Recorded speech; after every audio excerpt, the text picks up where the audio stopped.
It went live so fast.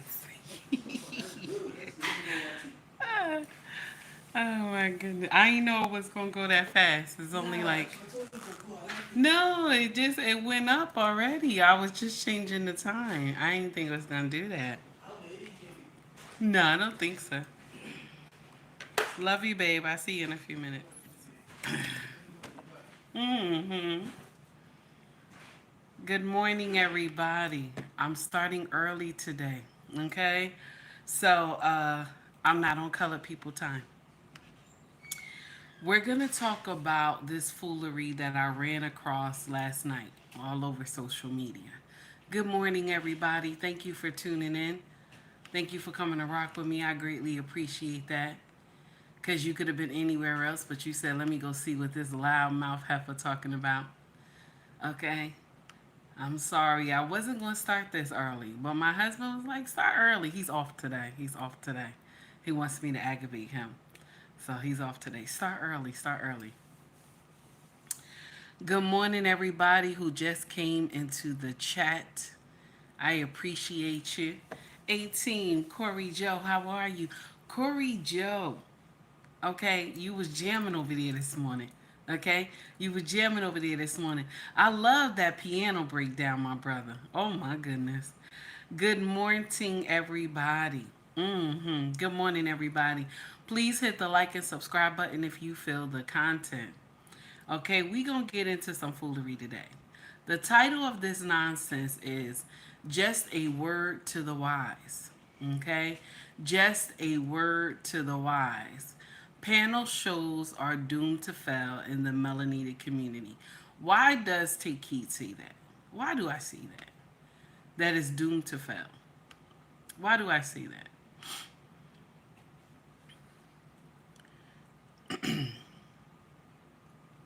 Anybody know in the chat, why would I say that? That is doomed to fail. Why would I say it's doomed to fail? Give me 1 minute. I'll be right back, y'all. Why would I say that it is doomed to fail?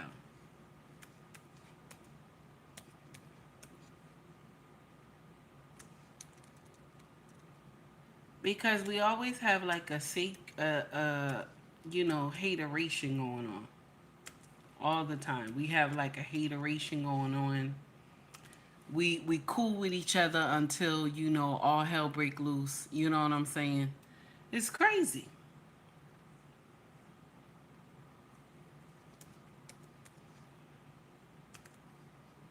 We have a small disagreement, the whole panel goes to fire. You know what I'm saying? It's crazy.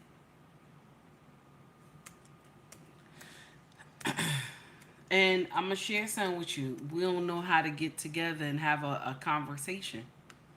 We'll get out here, we'll get ghetto with each other, we'll get indignant, you know what I'm saying, for no reason. And I'm going to share something with y'all. I know that this is mean for me to say, but you only hear stuff like this in the melanated community. You know what I'm saying? The Caucasian brothers and sisters ain't doing that nonsense. They're not. They're not going through nonsense like that. If they break apart, they just break apart. Nobody going after nobody, like secrets and stuff like that. Oh, somebody, you told this person a secret, and so now everybody knows about it. Okay? Listen to me. People have told me stuff that I talked to before when I was on panels and stuff, secret stuff that's going on in their life, right? Take Heed is not out here like this and this and this is what happened. Because I'm just not that type of person. I'm not. Now, if we have a falling out and it's for that particular reason that you did some nonsense and it wasn't hidden, it was open to everybody, then yes, we're going to discuss it. But if it's something secret that you came and you told me, and only, me and you knew about it, you know what I'm saying? Only me and you, maybe another person or whatever, I'm not going to be the one to come out and go and tell everybody. Like if you told me something personal in your life, Take Heed will not be the one to run out and tell everybody. I'm not like that. And I'll share something with you. If I make it a lesson, I would never put your name in it. Nobody would know. if I made it a lesson. But we do that to each other. Okay? 18 said because there's always chaos. There's always. Now you understand when you look at the bigger content creators that they rarely do panels. You know what I'm saying? Unless they want to get like some fire going on in their camp. But they rarely do, you know, they rarely do this panel stuff because all it does is create all types of dysfunction. It creates all types of dysfunction. And the thing is, in our culture, we love that dysfunction. And the people who are watching you, they love the dysfunction too. Do you understand? They get excited with the dysfunction too. If you like the content, please like and subscribe to the page. Also donate to the page. So one of my original kings, a couple days ago, when I first started YouTube, I only had 4 brothers watching me. And he DM'd me. He said, "Take heed. It's time for you to be doing, inviting people to your show, and bringing people on and stuff like that." And I sat there and I thought about. I was like, "Nah, it ain't gonna, because not everybody agree with Take Heed. Not everybody agree with the way I talk, the way I come to a situation. You know what I'm saying? So I don't want to have chaos on my channel. You know what I'm saying? Like I don't want it to be like full on chaos because and only why the black community we can't land at something that makes sense is because we're against each other. We are against each other. When you have young women coming out to social media and they say stuff like this, check this out right here. Check this out right here. Let me tell you something. Black men, why you so afraid of spell work? You don't even know you've been under a spell damn near your whole life. You were taught to go against your motherfucking mothers, your women, your divine feminines. You were taught to look at them as competition. You were taught to come in their life and put them in masculine energy because you operating in feminine energy. Divine masculine. All the shit you've been doing, you supposed to be a protector, but we really the ones that protect y'all in the spirit realm. We be the ones going in the spirit realm taking these spells off of y'all because it was put on you by your family, put on you by massa, put on you by your co-worker, put on you by your lover, the one you enter into because y'all think y'all can just go lay up in every damn woman and not think they not gonna put spell work on your. You were under the biggest spell, greatest spell, and that was to turn you gay, turn you feminine. And you so clueless. Oh, Father, Son, Holy Spirit. How the fuck did y'all men get on this planet? Out the coochie. They taught you to hate your mother. You may be like, no, I love my mama, but you don't show your mother how you truly feel. It be the mama's boy that hate the woman the most.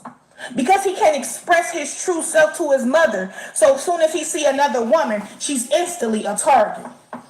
Why do you think we stay in broken homes for so long? We wasn't taught to give up on our men. We wasn't taught to go against y'all. We was taught to be loyal to y'all. And y'all snaked us out. Y'all snaked us for so many years because of spell work, and yet we still don't hold that against you.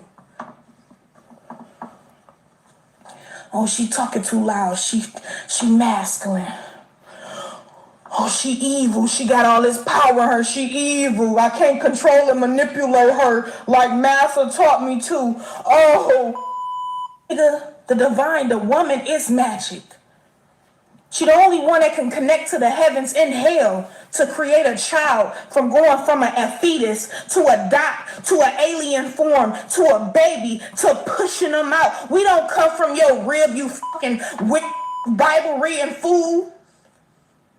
You came from our pussy and our uterus and our creative abilities. We birthed you here just to fall under the traps of man. Let me tell you something. Now, because I heard it this morning, okay, I was punished to hear this morning. I said I got to give that to y'all. Okay, so y'all think about that. Okay, I shared it with y'all in our group chat. It's yours today, okay? Because of stuff like this. You know, and I'm going to share something with you. I always believed back in the day when I was younger that, women we are like amazing. I always believed this when I was younger that, we are the ones in control. Because when you are brought up in the hyena kingdom, you believe this nonsense, okay? And when you see your aunties and your mama and all of them and they're dominant, you believe this nonsense, okay? Green beans, good morning. Tanya, I see you. Daniel, how are you? Also, who else is in here? I just saw his name too. Let me see. Leonard, how are you? It's good to see you, baby. So, when I was younger, I thought this too. Like, we are Mother Earth. Everything we do, no matter what, we are perfect. This is what, I grew up thinking myself, okay? That we are the neck. I always said this when I first started YouTube. I said, the man is the head, but the woman is the neck. And she dictates, where the head goes and what direction. This is what I used to think, okay? Even when I was married, I still thought that this too, okay? But I knew that my husband was the head, that I still had to follow him. But I always said the woman was the neck. But then when you learn, what happens? When you learn, you do better, right? When you learn, you do better. So I used to think like this young woman right here, okay? Just like this. Okay. But then I come to a conclusion when I started asking questions and my mindset started changing in my 20s. I said, there's a time when a woman becomes, there's a time where a woman becomes vulnerable. I know I'm saying that wrong. But there's a time where she becomes vulnerable that, someone can hurt her, right? But do you know a man never becomes in that state? He's never in that state. Not one day in his life. He's never in that state. Okay? A woman can have 11 children, right? And every time she gets pregnant, she's in a vulnerable state. Anybody can hurt her. Okay? When you're pregnant, you can't fight for yourself. Anybody can hurt you, okay? Because you're weak. Anybody can hurt you when you're pregnant. So, I thought about that when I was younger in my 20s, and I was like, a man never has to go through anything like that. You know what I'm saying? Like, there's not a time where his body gives up on him unless he's sick. So, I said he has to be the head because he never has a time where he becomes vulnerable and someone can hurt him. Hey, Mona D, what's going on? The Common Sense channel. So when I hear women say that, it's because of us that men are here, it's because of us. And then you hear them say, we're the ones that are, we're the ones that save y'all from spells. We are the ones who pray for you and this and that and stuff like that. So when I hear this and I sit there and I think about it, and she said, Master taught y'all, Master taught y'all how to turn on y'all women. And I say this right here comes from us not learning what really happened. When you hear women say that Master taught black men to turn on black women, okay, this is because we are not taught the right way. We don't understand what happened. Okay, we don't understand what happened. And the thing is that it's still going on today. It's still going on today. And because we don't know and we don't want to do better, we continue with the narrative. You know what I'm saying? This young woman thought she was smoking. And everybody in the chat, in her chat, was like, sis, you cooking, you cooking. They was telling her, you are cooking. Okay? Now put it in the chat. Let me know. Was the sister cooking? Put a 1 in the chat if she was cooking. Put a 2 in the chat if sister was not cooking, honey. Let me know. Hello, Matthew. How are you? Put a 1 in the chat if sister was cooking. Put a 2 in the chat if sister wasn't cooking. because I didn't understand the situation, because everything that she said, everything that she said, you gotta flip it. You gotta flip everything that she said. Okay? Sun Kiss for the $1.99 super chat. Thank you, baby. You gotta flip everything that she said, and you gotta look at the sister. Because we are the ones that turned on our men. And it's not like it's in some ancient textbooks. All you got to do is look at the old videos from the late 70s, the early 70s and 80s of black women and the way that they talk. You can tell who turned on who. Okay? We don't need a scholar or none of that stuff. All you got to do is talk to your mama or your grandma. You can tell who turned on who. Now, do I believe that some women have prayed over black men and to free them from roots and stuff? Yes, of course. Of course. But I'm going to share something with you that a lot of people don't understand. A father's prayer is something else. Do you hear me? A prayer that a man puts his hand upon you and he prays for you is something else. It's something else. It shakes mountains. It's something else.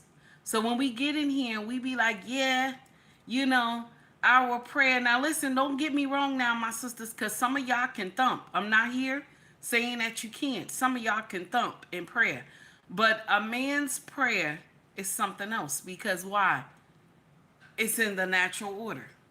It's in the natural order. Yahweh, man, woman, and child. It's in the natural order.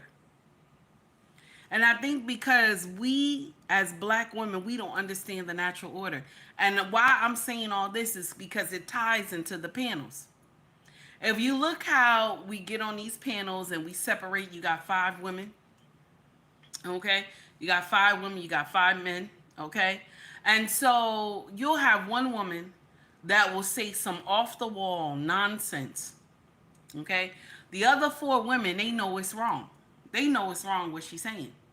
But because they don't want to go against the grain or be called the pick me, a pick Misha, or get out here and be called silly from the color purple, you know what I'm saying? All these names and stuff, you know, you a slave. They all just be quiet and agree with her. Anybody ever seen that on these social media panels? Now, you'll get the brothers. One of them will say something off the wall. One will say something off the wall. And because he is a son husband, okay? He's a son husband. He'll say something off the wall. The rest of the men will come in and dissect what he said.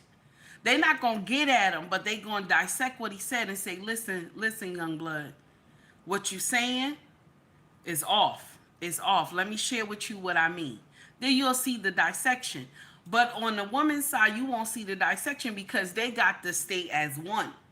You know what I'm saying? That sisterhood, we got to stay as one and be wrong as hell. And be wrong as hell, but we got to stay as one. Okay? And this is why these panels are doomed to fail, because we will continue pushing the narrative that women are better. Women are better. We don't need men. Men ain't never been nothing. Men ain't never will be nothing. And then you have women like this young lady right here that said that they have been tricked. Black men have been tricked by the master to turn on us. And because y'all don't know the breakdown of what happened, we don't understand the history of what happened, you will run with this nonsense. You will sit up here and believe that that's true, what she said. But we're going to do one more thing. We're going to play it one more time for the new people who just came in. I want y'all to hear what she said. Let me tell you something. Black men, why you so afraid of spell work? You don't even know you've been under a spell damn near your whole life. You were taught to go against your mother mothers, your women, your divine feminines. You were taught to look at them as competition. You were taught to come in their life and put them in masculine energy because you operating in feminine energy. Divine masculine, all the shit you've been doing, you supposed to be a protector, but we really the ones that protect y'all in the spirit realm. We be the ones going in the spirit realm, taking these spells off of y'all because it was put on you by your family, put on you by massa, put on you by your co-worker, put on you by your lover, the one you enter into, because y'all think y'all can just go lay up in every damn woman and not think they not gonna put spell work on your. You were under the biggest spell, greatest spell, and that was to turn you gay, turn you feminine. And you so clueless. Oh, Father, Son, Holy Spirit. How the fuck did y'all men get on this planet? Out the coochie. They taught you to hate your mother. You may be like, no, I love my mama, but you don't show your mother how you truly feel. It be the mama's boy that hate the woman the most, because he can't express his true self to his mother. So as soon as he see another woman, she's instantly a target. Why do you think we stay in broken homes for so long? We wasn't taught to give up on our men. We wasn't taught to go against y'all. We was taught to be loyal to y'all, and y'all snaked us out. Y'all snaked us for so many years because of spell work, and yet we still don't hold that against you. Oh, she talking too loud. She masculine. Oh, she evil. She got all this power in her. She evil. I can't control and manipulate her like Massa taught me to. Oh, the divine, the woman is magic. She the only one that can connect to the heavens and hell to create a child, from going from a fetus to a dot to an alien form to a baby to pushing them out. We don't come from your rib, you fucking Bible reading fool. You came from our pussy and our uterus and our creative abilities. We birthed you here just to fall under the traps of man. Let me tell you something. I'm gonna share something with y'all. I have a lot of things I want to say, but y'all know how I am. I can run off, so we just gonna try to do the best we can with this one. Okay.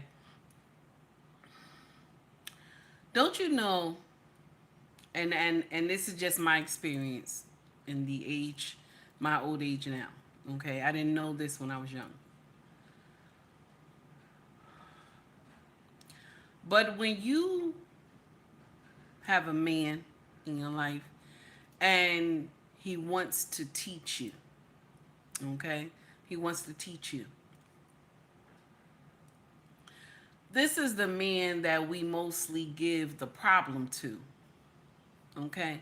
But we don't understand that this man who has come to teach you, he's the one that want to keep you.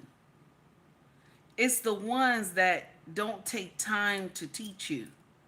This is the ones that just want to screw you. So a lot of us, we miss that. Do you understand? We miss that. So we'll get out here and we'll get ran through. We'll get dogged out because we don't understand that the man who came to teach is the one that wants you. The man that came to not teach you, let you do whatever you want to do, he's just there to screw you. Good morning, Miss O. Long time no see. I DM'd you, sis. I DM'd you. Good to see you. Even if you could stay just for a little while, I'm fine. I understand that. Thank you for coming to rock with me a little bit today. So when I say this, when Takei say this, y'all like, nah, Takei is lying. That's not it. But I'm going to share something with you. A man said it. Check this out. Don't be blind. If your man really loves you, there are certain things that he's just not going to let you do. It's crazy because we live in a society where having boundaries and wanting mutual respect is called insecure or controlling. If your man doesn't care where you're going, what time you get home, that tells me one thing: he doesn't even care about your safety. If your man doesn't care about what you're wearing, yeah, I said it, yeah, cancel me, I don't care. If your man doesn't care about what you're posting, he doesn't care about you. By nature, men are providers, they are protectors. If he's not trying to protect you, if he's not worried about your safety, he does not care about you. Maybe he's cheating or he's just literally not that into you. 2, he's just not scared to lose you. And we all know if someone's not scared to lose you, they got to do something about to you. So before you call your man insecure, that man might just love you, that man might just want the best for you, and he knows how other men are. And if he doesn't, he just don't care about you. You need to find a new man. Do you agree? I agree. But when y'all meet men like this that want to say, baby, wait a minute, before you go out with your girlfriends, that's not the dress, you know, with your titties and your ass hanging out. That's not the dress. Okay, babe, what time you coming back?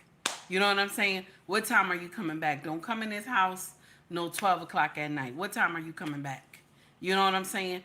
When you have a man that put boundaries, you know, y'all quick to call him, oh, he's a narcissist. He trying to be my daddy and all these things like this.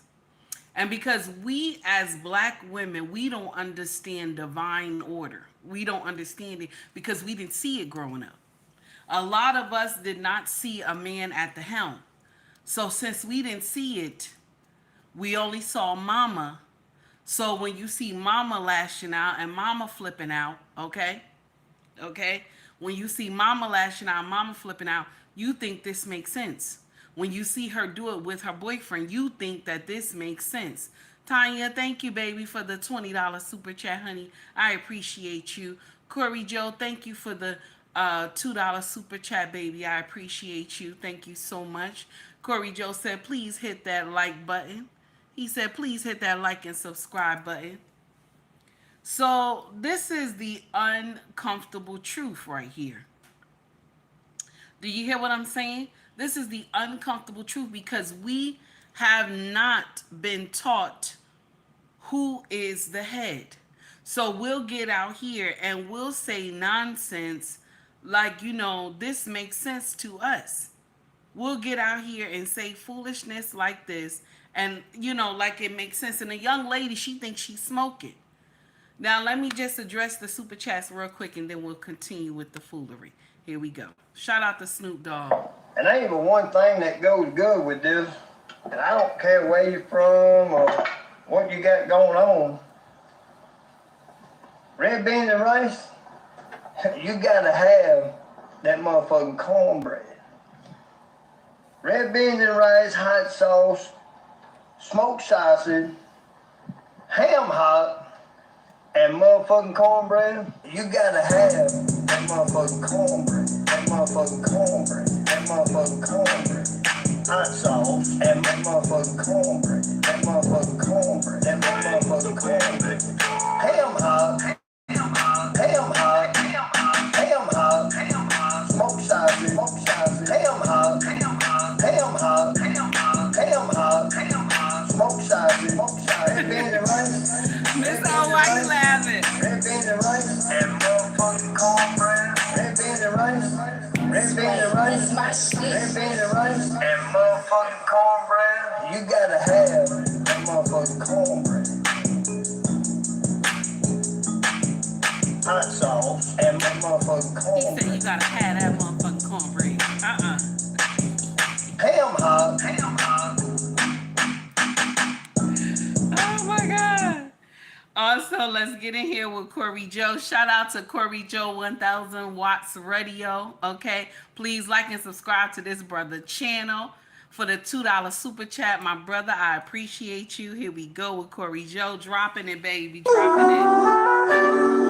I like the horns. That's Donation. all right now. All right now.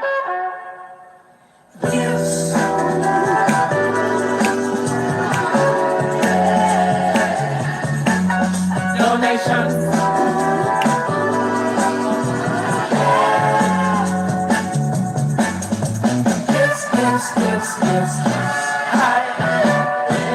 Cash money, just hit the button, nigga. All right now. 6.6 for 6.6 figure.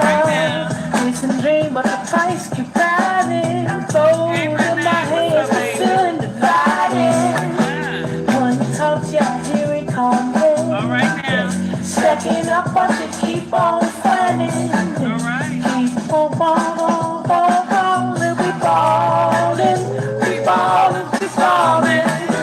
Cash apps for the snaps, super chats for the stacks. Go ahead, Corey Joe. Let it out. Shout out to 1,000 watts radio, baby. Y'all like and subscribe to this one. Oh, hell, what the hell? Also, Tanya, baby. Wait a minute now, Tanya. Wait a minute now, baby. Hold on now. Hold on, Tanya. Hold on. Baby. No more than 2, okay? Tanya said no more than 2, baby. Okay? Now, Kimberly, I got something for you. It's something new that I found on IG this morning. Okay, check this out. Here we go. I want to eat you up. At ease, my queen. So good on your live, Dr. Umar. I want to eat you up. At ease, my queen. At ease, my queen. What do you mean you want to eat up the prince? All right now. You look so good on your live, I want to eat you up. What do you mean by that, my beautiful African sister? This is the Black Parent Teleconference, my queen. This is the Black Parent Teleconference. Consciousness over the cookies. All right now. Politics over the punani. All right now. Revolution over the romance. All right you now. look so good on your live, Dr. Umar. I want to eat you up. What? At ease, my queen. All right now. At ease, my queen. What do you mean you want to eat up the prince? You look so good on your live. I want to eat you up. What do you mean by that, my beautiful African sister? This is the Black Parent Teleconference, my Yes, queen. it is. This is the Black Parent Teleconference. Consciousness over the cookies. Consciousness. Politics over the punani. All right now. Revolution over the romance. All right Umar, I now. want to eat you up. So, let's get back into the foolery. Okay? So, only why I'm bringing all this up when we talk about panels is that some of our sisters, and I ain't saying all of us, but some of our sisters, we come for demon time. So, we'll get out here and push a false narrative. And so, the rest of the sisters who are on the panel, they're scared to speak out. So they'll go and follow what the first one said. And then you can't get the truth out of nobody because now the sisterhood has taken over. The fake sisterhood, okay? The same sisterhood that gets out here and gets on a whole, listen, the same sisterhood that got out here and they will disgrace each other, okay?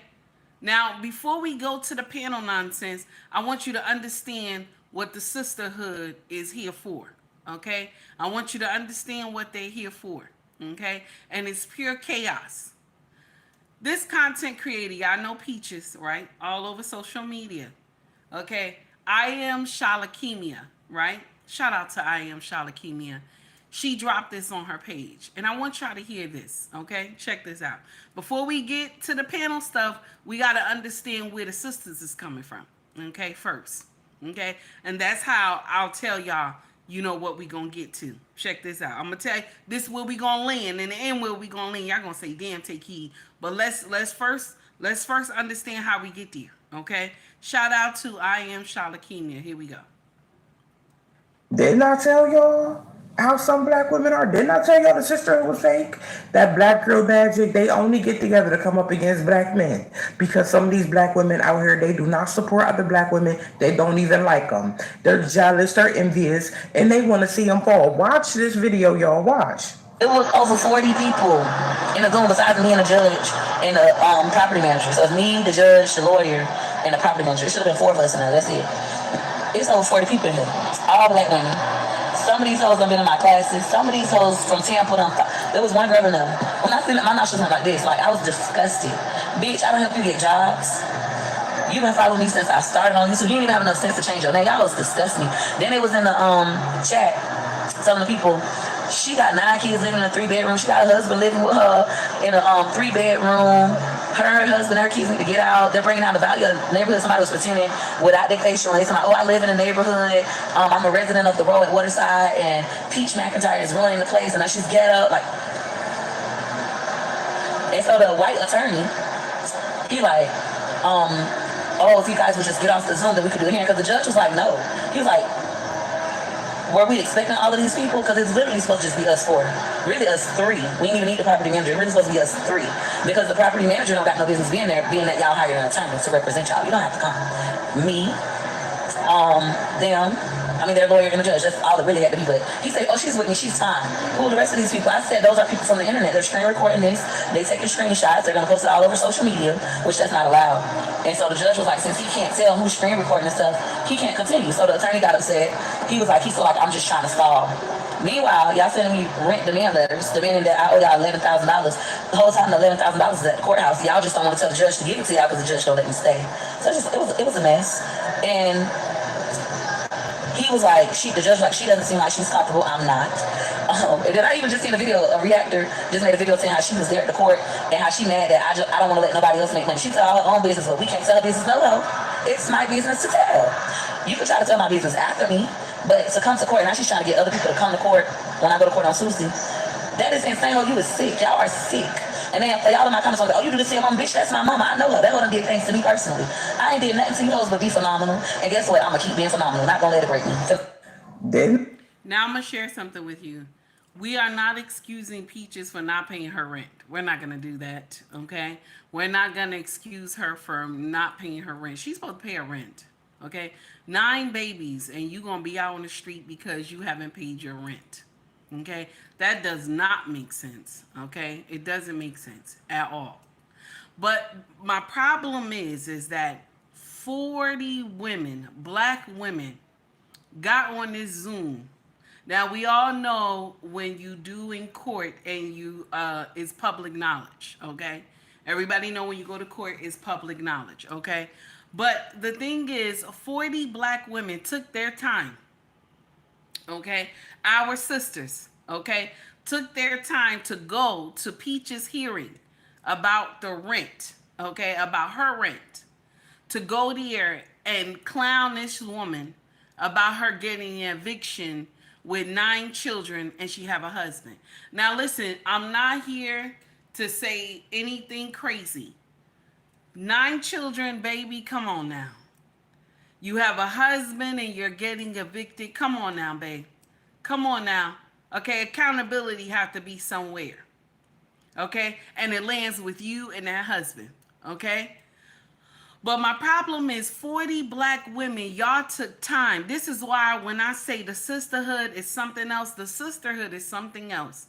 40 black women, y'all went and took your time. Okay? You took your time to go to somebody else's court hearing, to bash her, to tell the judge all this nonsense, and the judge had to close down the hearing. That's crazy. And this is when y'all don't like each other. You know what I'm saying? You don't like when we do not like each other. When women in general don't like each other, baby, the devil himself had to sit on the sidelines and watch because it's that nasty. When you can go and take time out of your day to make sure you go to a hearing that's not for you. Okay? When you go to a hearing that is not for you. So now, I just want y'all to understand where all this is landing, okay? How we don't call each other on this nonsense. You know what I'm saying? How we don't correct each other on this nonsense. Those 40 women, they were wrong to go to her hearing. But she's also wrong as well to have to be getting evicted with 9 babies. Where are you going with 9 babies? And this is why, let me share something with y'all that is a big problem in our community. Let me share with you what's a big problem in our community. Because we go and have babies with Pooky and Ray, and nobody don't want to say this, but this is the uncomfortable truth. We go and have babies with Pooky and Ray intentionally because we don't want somebody to have to hold us accountable. I want to do whatever I want to do with this child, and ain't nobody better not say nothing, okay? Because I'm the one at work. I'm the one that provides for this child. I'm the one that takes this child to the doctor. So you're not going to sit up and be able to tell me what to do. And Pookie and Ray is confused. Like, well, you know what? Some of them say, F it, forget it. You know what I'm saying? I just see the child when the child get grown. This is the worstest mistake that you could do, is wait till the child get grown. Because let me share something with you. She gonna tell this child all types of nonsense, regardless of who you are, okay? Regardless of what you done. You still the father. You still supposed to be able to be in this child's life. Because she chose you to get up there and get in doggy style with. She chose you. But because, and this is why most women, when they want to have a baby and not the man, they will go after Pookie and Ray. Because mostly Pookie and Ray got that they look like Greek gods. Most of them, Pookie and Ray, they look good. That's why they get the most pussy, because they look good. The aesthetics. Okay? And then he doesn't understand that, he doesn't understand his worth. Most Pookie and Rays, they don't understand their worth. That's why women who don't want to have to be held accountable, they go after the Pookie and Rays. It's hard to encounter a king. It is very hard to encounter a king. This is how, and I want you to understand, my sisters, you want to know how you encounter a king, a man that's a problem? You can't say just anything to him. You know what I'm saying? Like, you can't get in here and just say anything to him. And some people will get in here and say, oh, nah, he don't love his mama. You know what I'm saying? You always get some of these few of these women, these ostriches, Miss O call them, okay? You'll get a few of these women, he don't love his mama. Your mama black, ain't she? That's what they use. Your mama black, ain't she? Okay? Because he won't let you do what you want to do. So now you got to get in here and bash him. Oh, that sounds sassy. That's what y'all say. That sounds sassy. Oh, you don't love your mama. Y'all quick to say that. This man knows his worth. That's why he not going to let you talk to him like you crazy. He going to let you know you're not going to talk to me. I'm going to share something with you. A man who knows his worth. This is a dangerous man. This is a dangerous man. He's not going to let you talk nonsense to him. He not. He's not going to let you disrespect him. This is a man that has a true king mindset. He not just going to let it fly. He's not. And I ain't say he going to curse you out and scream and go crazy. He just going to put you in your place where you belong because you made it so like that. So now I got to talk to you like you're a kid. You ever see a man that he'll stop a whole conversation? I saw this many times. Shout out to Lost in Translation podcast. I saw this many times. And when I first saw this happen, I laughed because this is what my king does to me. When I'm trying, now mind you, the conversation is going good, right? Okay. On the panel, the conversation was going good. Okay. And Lost in Translation, something happened. One of the women get like going, she lost her mind. Okay. Because that's what some of y'all do. You lose your mind. And then Lost got to tell everybody, y'all mute your mics. Mute your mics, okay? So now everybody mute their mics, okay? And then Lost got to get up there with the woman, one-on-one, and baby talk her, okay? He got the baby talk her from what the hell she doing. And then by the time he's finished, and this is a king mindset, though, okay? Because I got to teach you. You have ran off the course. So now I got to bring you back. Okay, and this is, listen, when he done it, when I first saw him do it, I had to go off camera because I started laughing because I was like, damn, this is me. Because sometimes I will go off the rail, right? Thinking that I'm right. And my king will say, come here, sit down. Just like a little kid. Come here, sit down. Let me talk to you. Okay? Sometimes he'll tell me, come sit on my lap. Let me talk to you. And then I'll go over there, right? And he'll say, this is what I need you to do. This is what I told you to do earlier. You know what I'm saying? And he got to break it down, okay? He got to break it down. There's no screaming. There's no nothing or whatever. But even when some of y'all get irate, okay? And the man with the king mindset, his voice will get a little higher. then y'all will spiral out of control, not understanding that this is a teaching moment. Okay? And then he got to bring you down. When he gets up a little high, you done got higher. He has to go a little higher than you. And you think you're going to continue to rise and he got to shut you down. Boom, wait a minute. See, that's the difference between a teacher and a jester. Because a jester going to battle it out with you. He going to go off. He going to be flipping out. He going to be calling you all types of names. But a king is going to uplift the volume a little bit. And he's going to be stern at when he say something. And you're going to have to listen. This has been done to me many times. So when I saw, and listen, I'm not being mean, but when I saw this, I was like, this is what my king does. This is what my king does. This is a strategy of a king. When you hear a man do something like this, and he tell everybody, y'all, that's enough. I want to talk to her. You know what I'm saying? This is the man that you run away from. Most of y'all women, when you meet men like this, you run away from these men. Okay? But the one that's calling you a bitch, the one that's calling you this and that and all this other stuff, and then he run away for a couple days, this is the one you chase. You know what I'm saying? This is the one you chasing, that you think this is your man. You know what I'm saying? The one that just lets you do whatever you want to. You want to go out with your girls. You want to do all this. This is the one that you uplift. Okay. Anytime he say something to you, you submit to him. You'll submit to him, and then when you're tired, you won't submit no more. Then you come to social media and tell us how a black man dog walked you, but you submitted to the wrong man. The one that is here to teach you.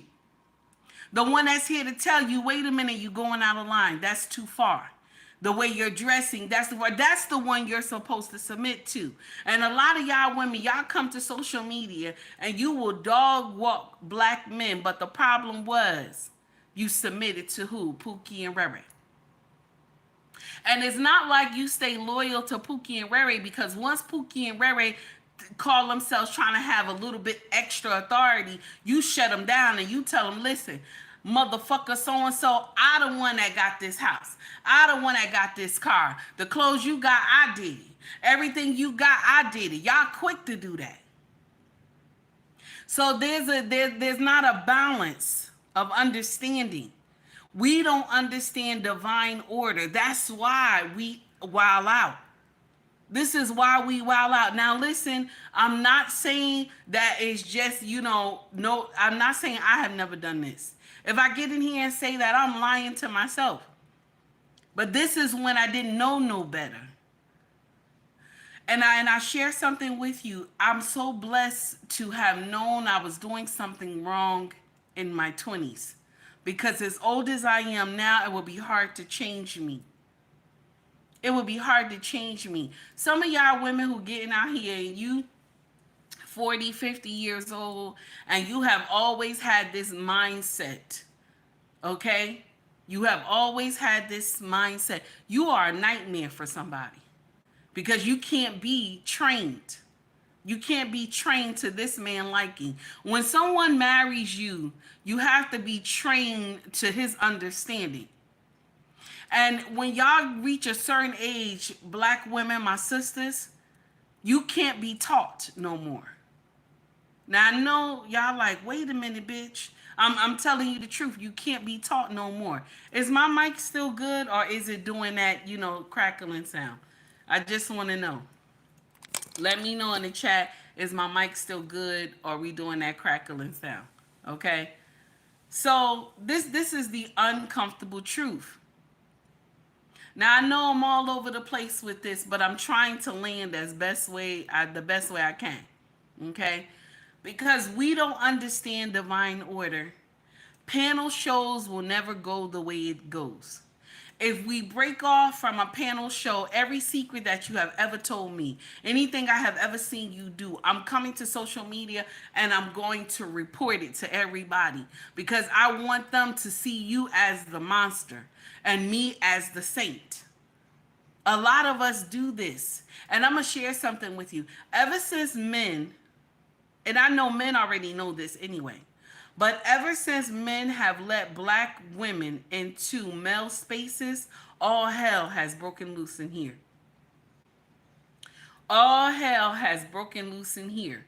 Because you have some women who got up here and they act like that they were submissive, that they act like that they are obedient and all this other stuff, and then turn around and do some chameleon shit on these brothers, okay?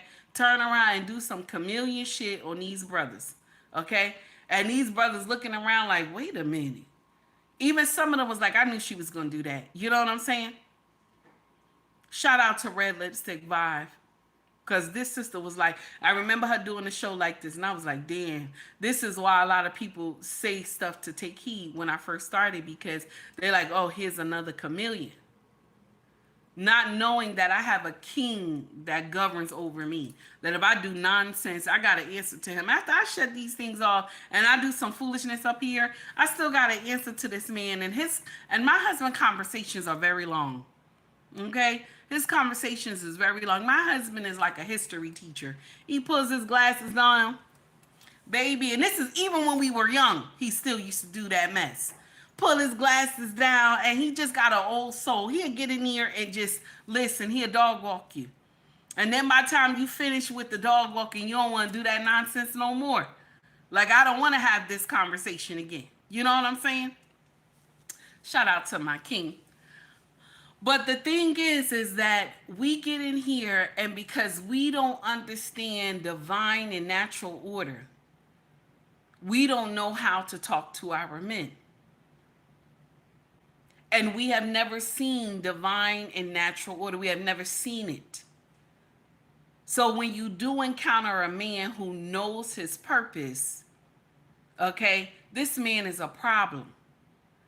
Because he knows what he knows what he is going to let you do and what he's not going to let you do. He knows what boundaries that he's not going to accept and what boundaries he's going to put down. This man is a problem for some of y'all. But for a woman who is ready to be under a covering, this is a blessing. For a woman who is ready to be under a covering, this is a blessing. Now, I'm going to share with y'all why we talking like this today, okay? Shout out to Tasha K, okay? Now, y'all know all this nonsense is going on with,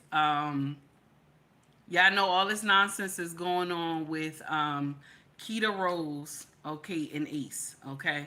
Now, I know some of you are going to say, take heed, this is just nonsense or whatever, but I'm not coming at Kea Rose. I'm not coming at Ace. I'm not coming at anybody who's talking about this situation, but I just want y'all to see how melanated panels never work out. I don't care how long y'all been rocking together, they never work out, because you want to know why? Y'all tell too much of y'all personal business. And then another thing too, when some shit happen, everybody come tell it. Okay, y'all tell too much of y'all personal business, thinking this my sister, this my brother, and then everybody in the world, once y'all not cool no more, everybody in the world find out what's going on. Anybody who I have ever talked to on a panel and they told me something in secret, I've never went and told nobody nothing, never. Even though we fell out, or a couple of them we fell out together, I never went and said anything to anybody. Now, if they went and said that Take Key said something, that's them. But, okay, I have never went and said anything.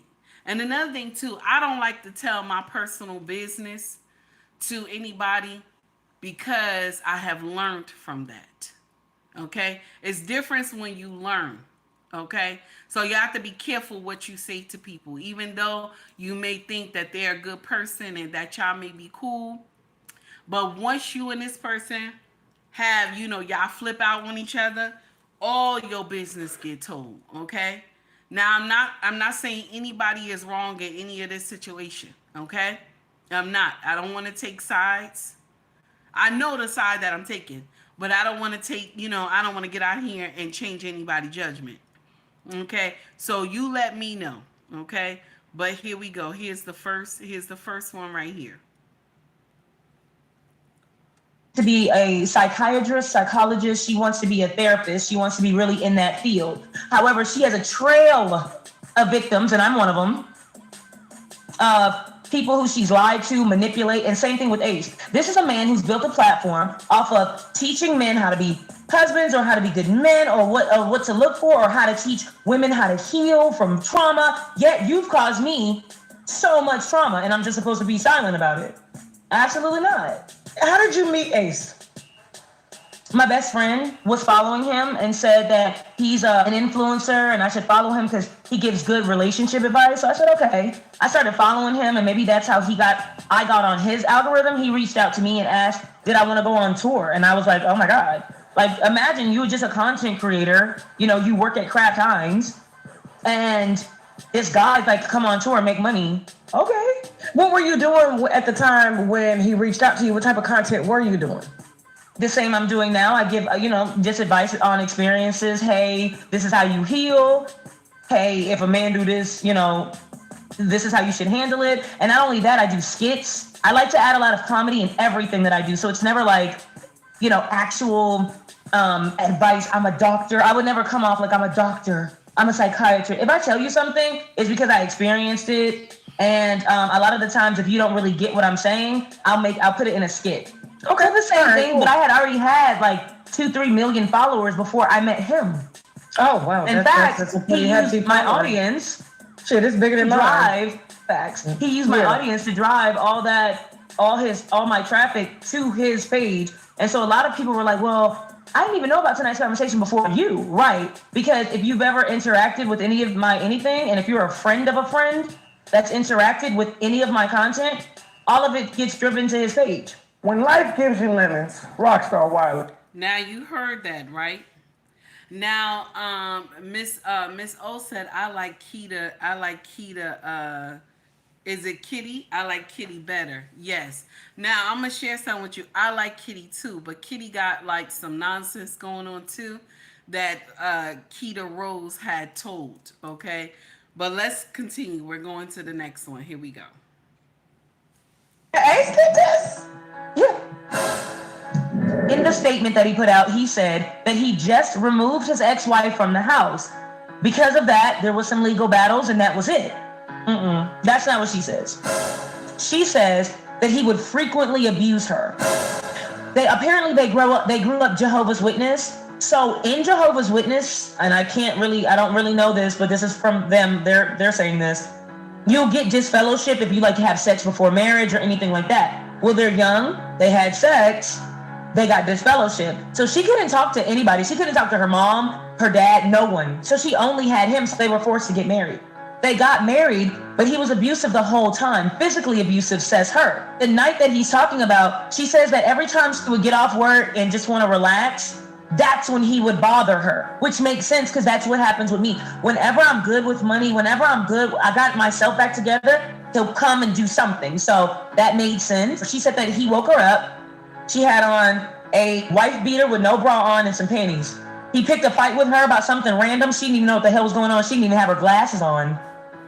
And he beat her, took her out the house, kicked her out the house, threw her out and locked the door.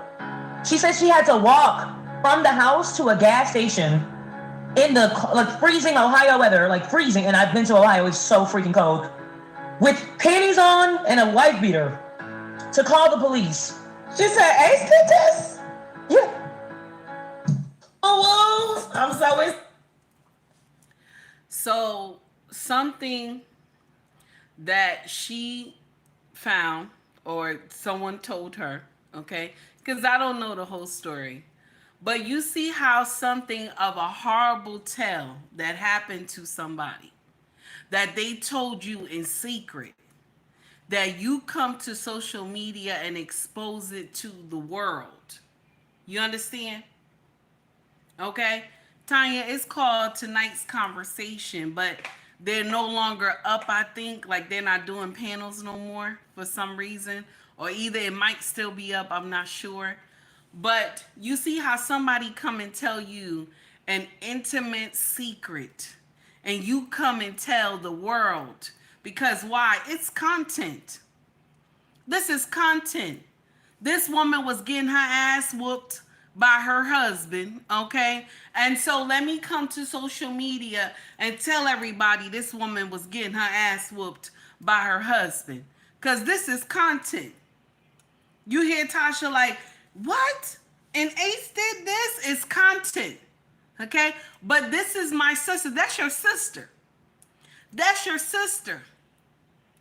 Instead of you, something sacred like that, she came and told you in private.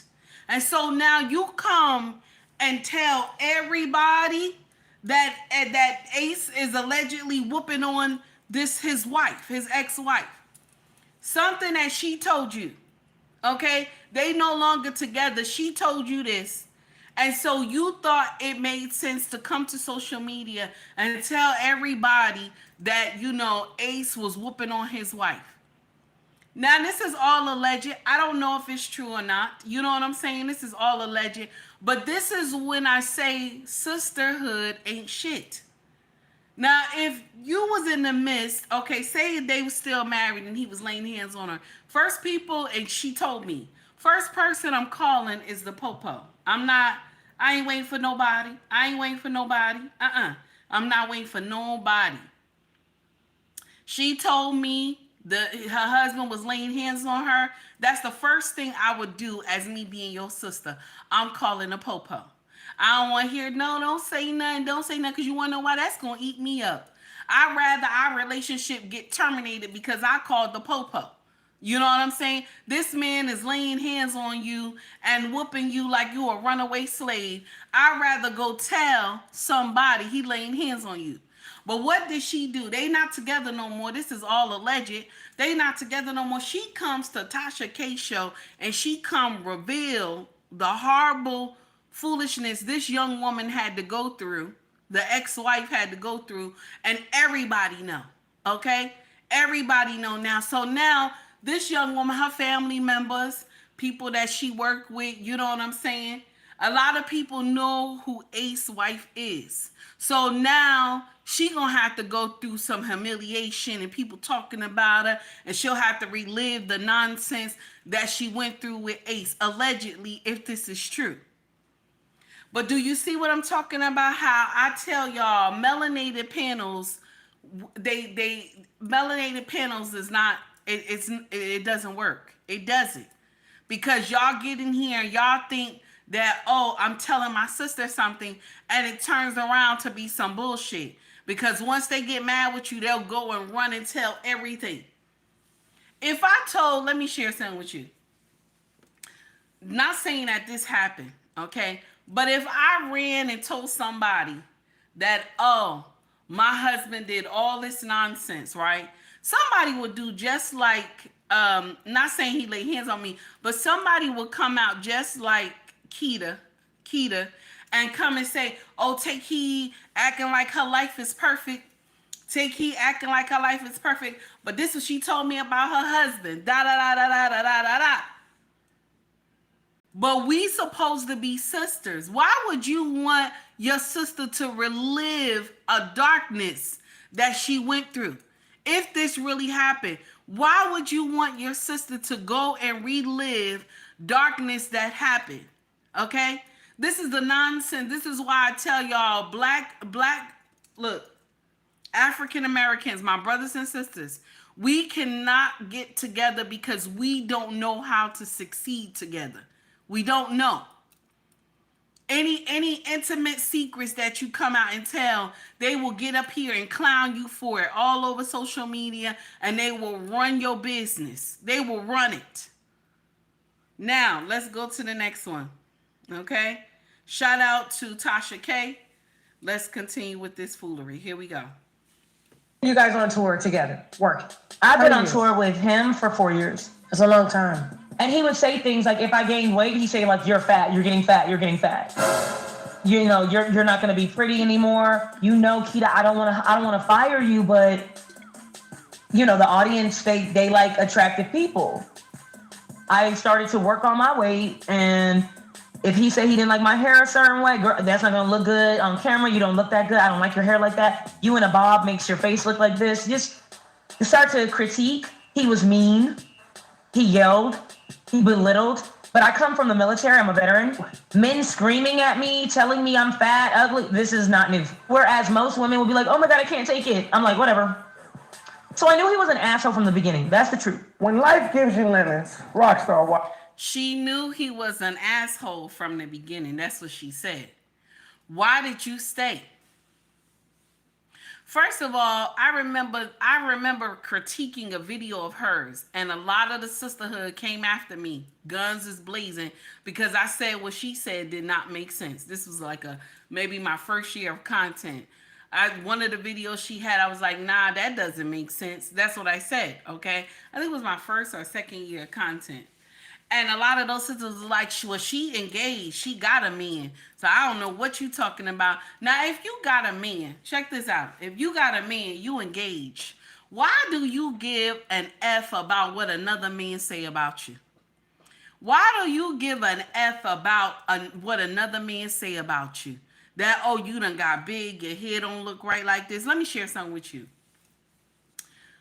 There was a time when I used to wrap my hair a different way, right? Okay? Wrap my hair a different way. And one day, my husband said to me, I like your hair like this. Wrap it like this, okay? This is why I wrap my hair like this. So one day, I had came to I think I was on the panel show, and they said, oh, take heed, you know, wrap your hair different, this and that. I was like, yeah, my king wanted me to change it. He wanted me to wrap it like this. So the other brothers on the panel was like, nah, I like it the way that way. And this is in my heart and mind, and no disrespect to none of the brothers. I don't care what y'all say. I got one man that I answer to.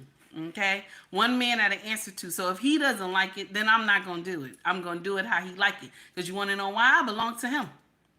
Now, she said, now, from what I was told, she had a man. Why would you care what Ace say to you? You already said you had the followers, you had the vibe, you had the fame. You didn't need him. He needed you. This is what you said. So I would not have continued tonight's conversation. I would not. Especially when you saw all the demonic stuff going on. I'd have just said, no, hell no, this ain't for me. Sometimes you just have to go. Especially when somebody don't want to pay you properly. And this is another thing why some of y'all panels be failing. Because you will get up here and get all these super chats, all these cash apps and stuff, and you have made money through the whole show. And the people on the panel, you don't hit them with nothing. You don't say,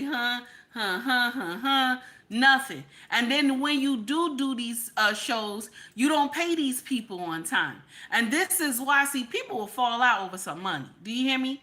People will fall out over some money. Okay? Because if you promise them that this is what it's supposed to be, that's the money I'm supposed to have. Sister 1973, what's up, baby? I'm sorry. I hope I greeted you because you was in my chat for a minute. How are you, honey? You see what I'm saying? This is the nonsense. And so you saw this man already being nasty to you, saying that you was fat, saying that your hair didn't look this type of way, but you had a man already. Why are you submitting to this man? Why are you submitting to him? He's a content creator just like you. If I was on a panel and a man said to me, oh, take heed, I don't like the way you did your rap. I don't like the way your earrings look. I don't like the way the jewelry that you wear. Oh, no, you too fat for the panel and this and that or whatever. And you know what I would do? I would kindly tell him, sir, I gotta go. Yeah, I gotta go. Because the thing is, the only man that you should be catering to should be your man. Your man is the only man that you should cater to. No man outside your household you should be catering to. But they said she was engaged. But now she's not engaged no more. Okay? So you tell me why. Okay? You tell me why. All right? Now let's continue. She got one more to do. Let me see.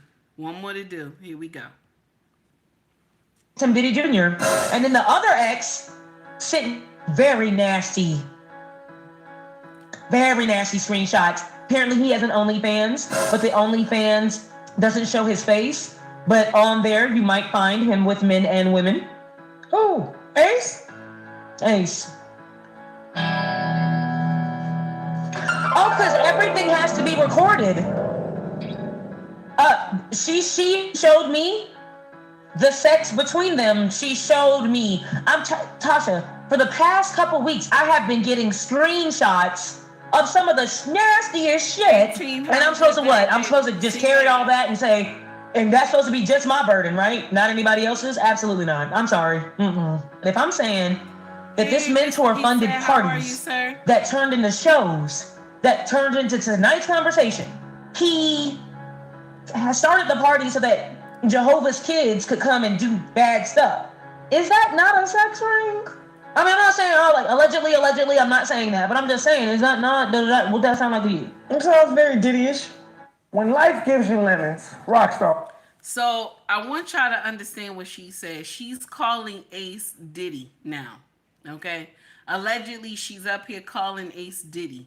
The parties that he was doing and the stuff that he was doing, that is very Diddy-ish, okay? But yet, you were a part of this nonsense. You were a part of this nonsense, or you seen it. And so you seen demonic things and you still continued. You still continued. See, there's an old saying is, tell me who your friends are. How can I say that? Let me make sure I got that right. Tell me who your friend, no, show me who your friends are, and I will tell you who you are. I hope I'm saying that correctly. But can you imagine? I'm sorry for all the wind noise, y'all. Jersey is having a problem over here. But can you imagine that she's coming telling the most intimate secrets that Ace had told her, or Ace ex-wife had told her, and this is content. You are out here making allegations that this man is sleeping with men, okay? He's sleeping with men and women. You are out here making allegations against this man, okay? You also saying that he's a woman beater. He beat his wife. You out here dog walking this man, okay? You dog walking him for content, y'all. This is content. Do you hear what I'm saying? This is content, y'all. And this is where these panels always end up at. Good morning, Mr. He said, how are you, sir? I don't know if you heard me say good morning. It's good to see you, my brother. Thank you for coming in and stopping by just a little bit. I appreciate you. But do you see what I'm saying? That this is content. All this painful stuff that she mentioned is content. But if somebody come out here and dog walk her, okay, and talk about her past and talk about things that was in her closet, how would she feel? And I'm not trying to cover for Ace at all. If he done these things, he done it, and he has to deal with the consequences. But if your sister come tell you, and they not married no more, but your sister come tell you that, and this, because I'm saying we're sisters because we're the same color. So I'm calling you my sister. We from the same, we from the same struggle. I'm calling you my sister. And I tell you the nonsense I went through with my ex-husband. And then you go and blast it all on social media. And you have made this content. Something that hurt me, you have made this content. Okay, Daniel said this is typical sisterhood BS. Now, Daniel is correct. This is correct. And I'm going to share something with you. These panels will continue to doom to fail because of one thing. One thing and one thing only. Because y'all have invited the fake sisterhood to the party. You have invited the fake sisterhood to the party. Because there won't be any teaching moments. There will never be any teaching moments because there's 1 minute we're cool. The next minute I'm out here, I'm telling all your secrets. Melanated panels do not end well. They don't. If you have some people coming up once in a while, this and that, but when it's a constant thing, it doesn't end well. Morgan, thank you, baby, for the $2 super chat. I appreciate you, honey. It doesn't end well. Okay? I'm sorry, 1973, baby. I'm sorry. That's just, you know what? That's my tone. That's my tone. I'm sorry, honey. I'm sorry. Sometimes I'm gonna share something with you. When I remember taking our daughter, this was a long time ago, the oldest one. We went skating to my cousin's, she had a skating party for her son. And I walked in there, and this woman, that more than likely she went to church more than me. And she said to me, I see you. And I smiled. I said, you see me? She said, I see you. She said, you know what I'm talking about. She said, I can see the Holy Spirit all over you. I said, yeah, I get that a lot. She said, but it is, right? It is. And I winked at her and I kept walking. Because that's that. And even though I have done some stuff, I've done some stuff. I'm not sitting here saying that I'm holy, but I have done some stuff. Okay? So I know what you're trying to say, Sister 1973. But this is the uncomfortable truth. She is on Tasha K exposing all these deep, dark secrets. And it could just be her and Ace going at it. She could be talking about Ace owing her money and she would be in the right. She could be talking about how Ace played her out. She would be in the right. But to bring the ex-wife and all the trauma the ex-wife had went through and bring it to Tasha K's show, this is when I say fake sisterhood. This is what I mean. That's what I mean when I say fake sisterhood. Now, I know I had to do a little song and dance to get down to the nitty gritty, but that's what I mean when I say fake sisterhood. We will guide you to nonsense. Do you hear me? The first woman is sitting up here telling y'all, the first woman that we played, she's sitting up here telling y'all that we are better than our men, that men are not needed, that men have been bewitched by the slave master. And that's the other way around. It's the women who have been bewitched because we have been told that we are better than our men. And the only thing that Master did was elevate us just a little bit. That's the only thing Master did was elevate us just a little bit so that we can think that we are dominant over our men. And not understanding that our men are a blessing. If you have a husband, your husband is the worker ant. That's the uncomfortable truth, my sisters. He is the worker ant. All this man asks for you is to keep the schedule the same. All he asks for you is to respect him first and foremost. And make sure as you respecting him that you get up here and you appreciate what he does. That's all a man, you know what I'm saying? That's all a man want is for you to respect him, because the love gonna follow when it comes to when respect goes first. I always tell y'all that. When you respect a man, love is going to follow. It's gonna always follow. It's a group effort. You hear me? But when you love them first, respect don't follow. It doesn't. It doesn't. And now you listen. I'm gonna share with you why. See, you can love a man all you want, honey. You can love him till the cows come home. I don't care what happened. But you can get out here and disrespect him in public and in private. But if you respect him first, you hear me?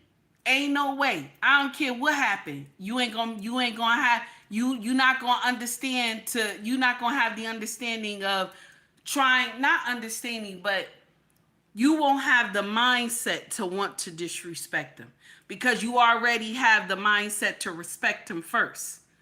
See, love will have you in here disrespecting somebody. And all you can say is that I love him. Okay? But respect won't have you to do that. Respect don't have you to do that nonsense. The thing is that we have got this all wrong when it comes to us understanding our place with our black men. We got it all wrong. And we're confused. This is why a lot of us break down and we begin to start screaming and going crazy on these kids. I watched yesterday a woman who her daughter filmed the whole thing. Now, the daughter got to be a teenager, but she filmed the whole thing. The mom was having a breakdown in the house, okay? She was having a breakdown in the house. Looked like she had a work uniform on and everything, but she had a breakdown in the house, okay? The house was dirty and everything, and you could tell there's no husband there, okay? Because the kids was disrespectful. She was cutting all her hair off. The daughter was calling her crazy. Oh, you're cutting your hair off. The mom was having a breakdown, okay? She was cutting all her hair off. All that hair she shaved off in the bathroom. Okay? All the hair she shaved off in the bathroom. The daughter was calling her crazy, this and that. The mom was trying to put on a sock. The sock got a hole in it, and she ripped the sock more. And the daughter was filming her. Now tell me if a man with a king mindset was in that home, if she was governed under a king, what would the first thing would have happened? Nobody would have reached for their phones. This your mama. You reach for the phone while your mama having a breakdown, and you start filming her and put it all over social media. First thing, nobody would have reached for those phones, because the king would have trained those children to go sit down and let him take care of the situation. This woman needed somebody this woman right here, she was having a breakdown. She needed someone to sit her down and hold her for a little bit. She needed someone to say, listen, babe, it's going to be all right. I got it. Calm down. You know what I'm saying? You stressed out for no reason. Calm down. Okay? And this is the thing, my sisters. You have sold your covering. Let's talk about it. You have sold your covering, okay, for the riches of the world. You have sold your covering. And I'm going to share something with you. I kid you not. I'm not hating on anybody who got degrees. I'm not hating on anybody who balling and you got a car, you got a house and everything. But I'm going to share something with you. Take heed is richer than you. You may have all those degrees. You may have that beautiful house. You may have all the cars. You may go on fancy vacations and everything. But take heed is richer than you. Because I'm going to share with you why I say I'm richer than you.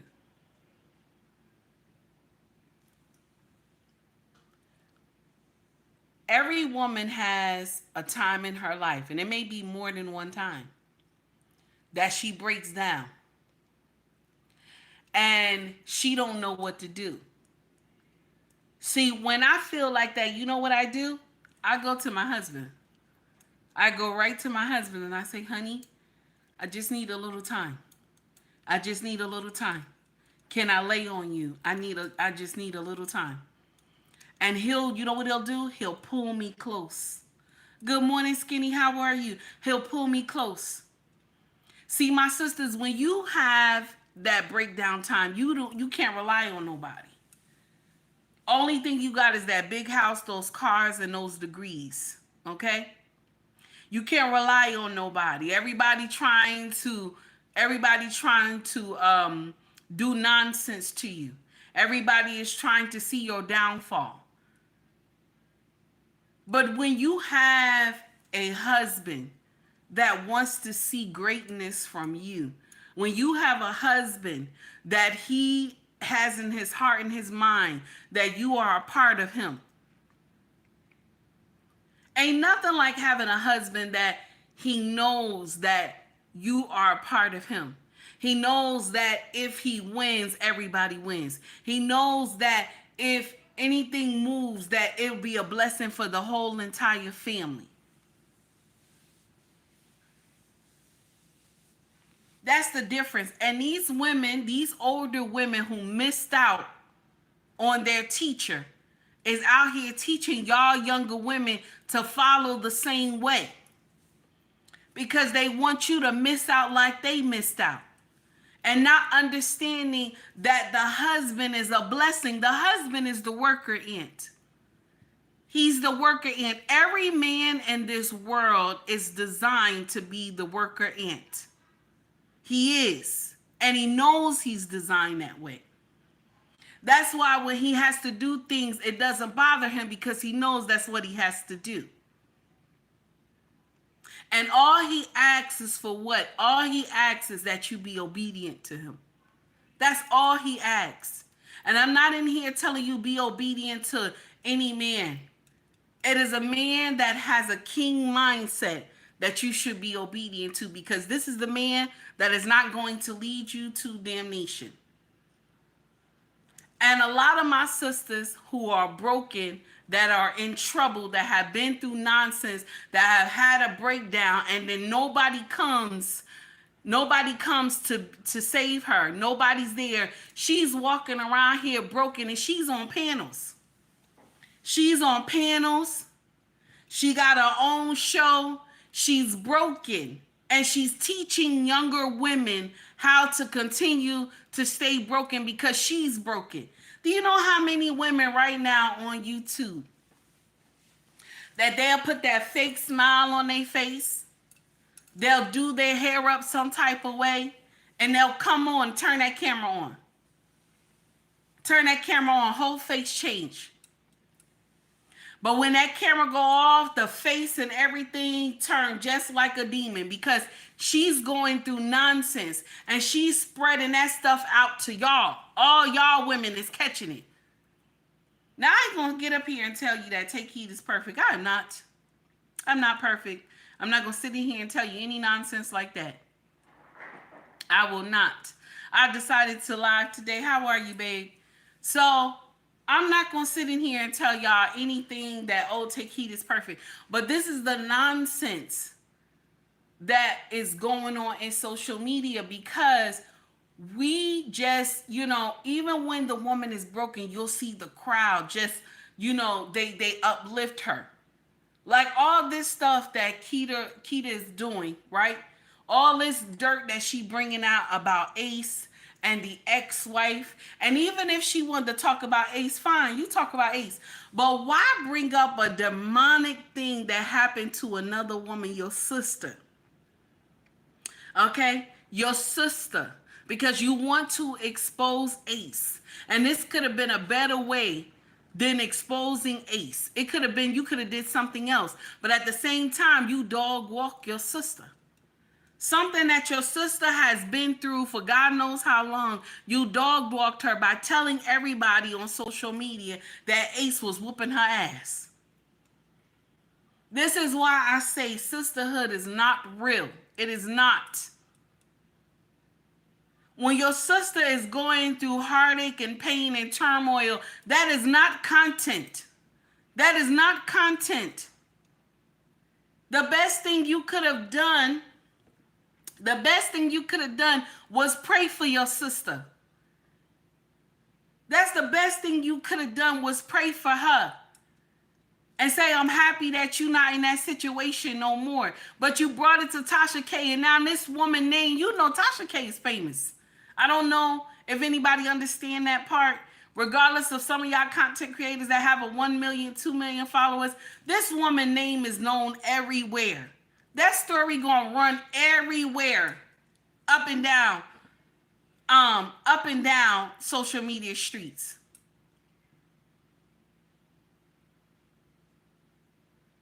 You think this woman told you her business for you to come to social media and dog walk her?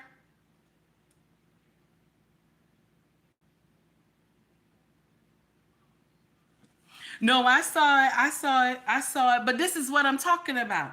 I saw it, Skinny. I saw the same thing. But this is what I'm talking about. When y'all get in here and say there's a sisterhood, it is not. It is not. A sisterhood is when you call your sister and say, wait a minute now. Wait a minute now. Your behavior. Okay? A sisterhood is saying that your behavior, the way you talk, the way you dress is not correct. You got to change that. A sisterhood is when your sister is doing wrong, you get to call her on it, but you call her on it with love. That's what a sisterhood is. A sisterhood, someone who tell you a secret. You don't come to social media and tell everybody what she told you. when it's in confidence. Another woman telling you that she has been whooped by her husband, but they no longer together. Okay? You think it makes sense for you to bring it to social media and tell everybody why? Why? Now, if this is true that Ace had done this nonsense, he belonged under the jail. That's right. That's what I said. If he did do it, he belongs under the jail. You don't get in there and be whooping on nobody. Look how big you is. You whooping on somebody.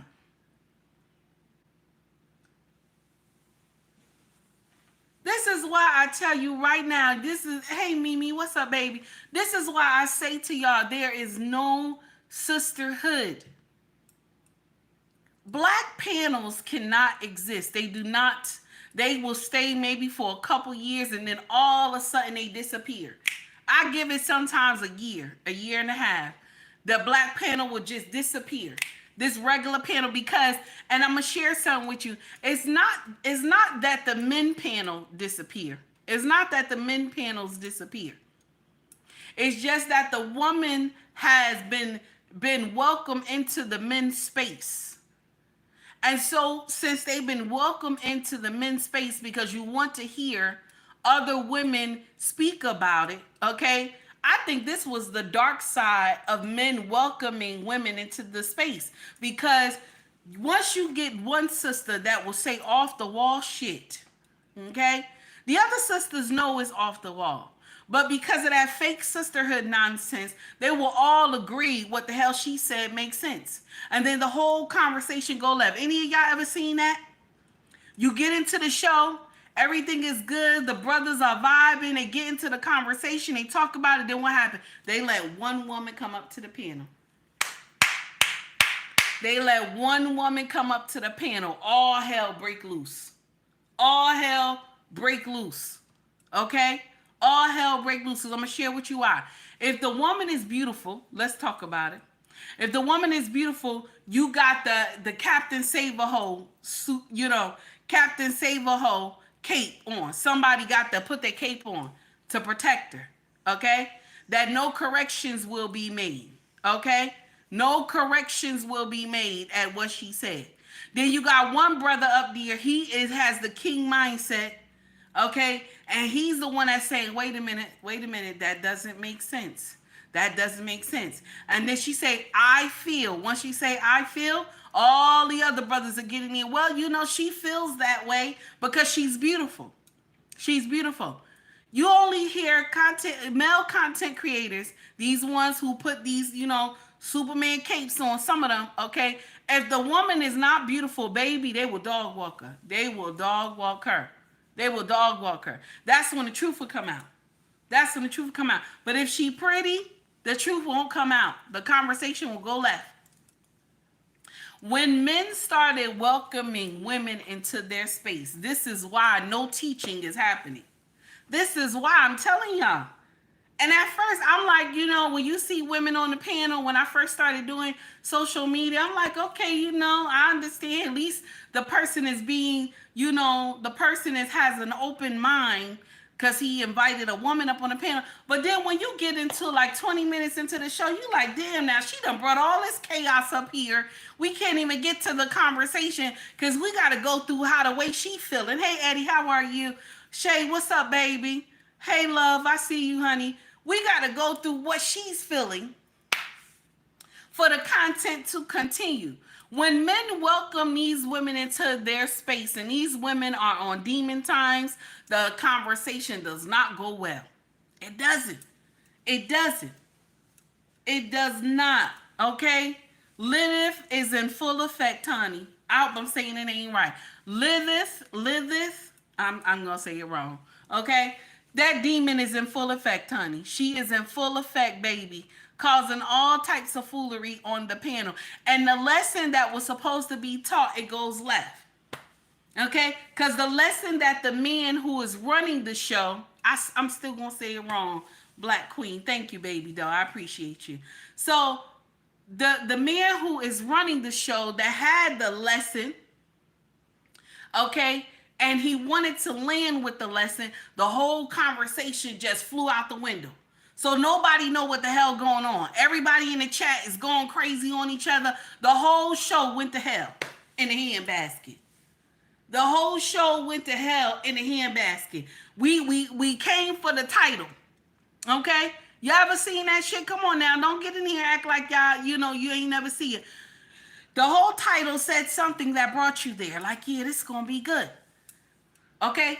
An hour into the show, all the brothers got the same understanding. The show is going well. Everything makes sense. Everybody in the chat is vibing. They invite one sister up there. All hell break loose. Everything break loose. Because she has come with a demon mindset to disrupt, okay? To disrupt the calmness of the panel. Listen. I have learned this. If you want to get your point across, right? If you want to get your point across, okay? And you want the show to go well, okay? Just have brothers up there. Just have brothers up there with the king mindset so the show can go well. Now, I know we get in here because you want that chaos. Everybody like that chaos, that nonsense and stuff like that. But we're not going to learn. We're not going to learn. There won't be any learning going on. And what have I always told y'all? The men are the teachers. Now, women, we are the teachers for the children, but the man is the teacher of the house. Now, I know because some of y'all don't like to go by divine order. Y'all like, bitch, wait a minute, bitch. Wait a minute, bitch. Listen, it is what it is. I didn't make up the rule. That's what it is. And because we don't want to be in the understanding of divine order, we got to let Lilith in the building and let her do nonsense. Okay? We got to let her in the building and do nonsense.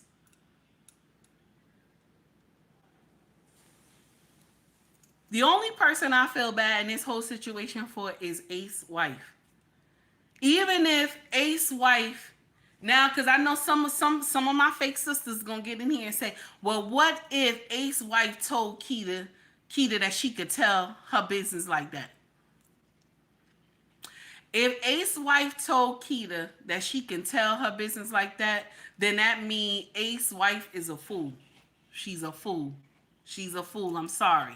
Because there's no way that you will want the world to know that some man was whooping on your behind if it wasn't the police. I know good and hell well if somebody was whooping on me. Popo is the first person I'm calling. Okay, you're not just going to lay your hands on me. Popo is the first person that I'm calling. But you went and told Tasha K. Now, how many people watch Tasha K? I don't even know if Tasha K know how famous she is, okay? When you got celebrities suing you, that's nasty, okay? That's nasty, okay? And you still paying a celebrity, that is nasty, okay? That's nasty. And so now you have brought this woman business out on the street like that, and I'm gonna share something with you. If a lawsuit don't come out of this mess, I will listen. If a lawsuit don't come out of this mess, I'm gonna be surprised. I'm gonna be surprised. I am going to be surprised. But this is what we have, the sisterhood.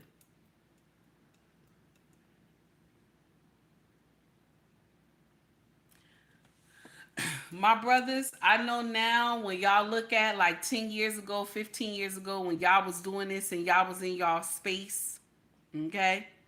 Okay, when y'all was in y'all space and y'all had let sisters come in, y'all didn't think it was going to end up like this. Ain't no way y'all would have thought it was going to end up like this. How the way y'all space is so disrupted. Okay, y'all space is so disrupted. Nothing lands. Nothing lands. Y'all already have a conversation for this thing, but and everything is going well. And then when you have invited the sisters, all hell break loose. And only because, shout out to Red Lipstick Vibe, is that the woman that you brought is a chameleon. A woman that you brought on the panel is a chameleon. So she's there to disrupt the peace that everybody in the chat sees and everybody that is watching the show. You understand? Same thing. So This is the uncomfortable truth. Teaching won't be able to occur if your sister is on demon time.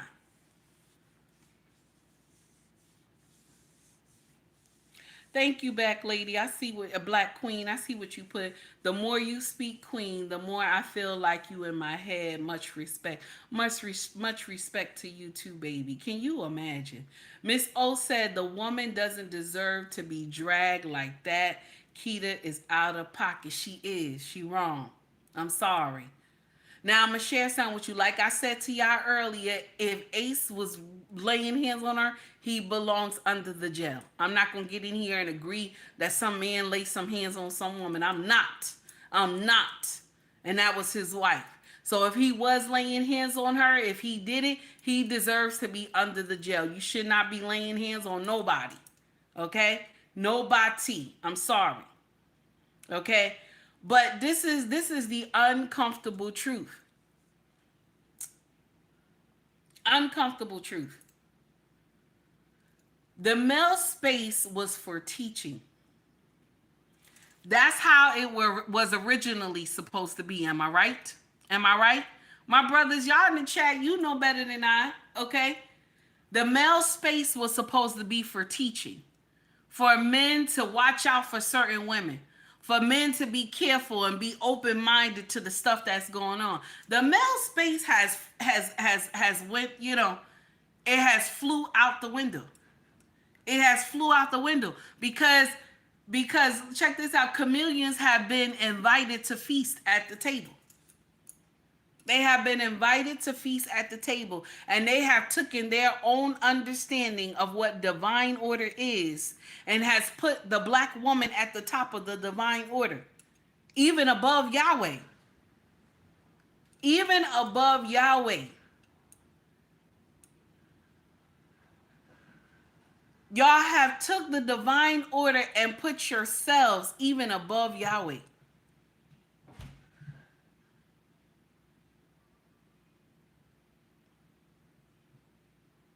That's right. Jerry is correct. Even if she told her she could have reported it. She should have been sister enough not to. She didn't have to report it. Yeah, that's right. She didn't have to go and tell everybody. She did not. She didn't have to go and tell that woman business like that. But it's content now. Now it's content. That Ace is a woman beater. Now it's content now. And she alleging that he's gay. Oh, he's gay. He's been doing this allegedly. He's had, come on now. If a lawsuit don't come down the pipe, I'm going to be shocked. If a lawsuit doesn't come down the pipe, I'm going to be shocked. Because this is crazy.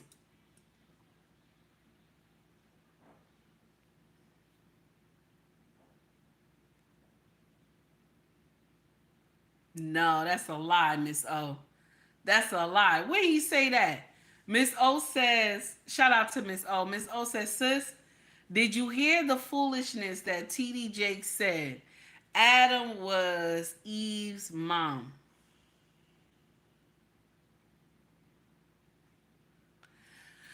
Sometimes when y'all break down the Bible, okay, sometimes when y'all break down the Bible and stuff and y'all be, it sound a little crazy. It sound a little crazy.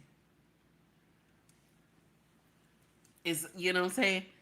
It sound crazy. It sound crazy. The real team, how are you? Can you imagine why? A man is a mom.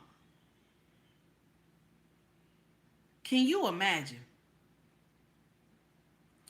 Anyway, so we going to get off of that one. I'm done with that. I'm done with that. But this is, I want to just tell y'all, this is why a lot of these panel shows go wild.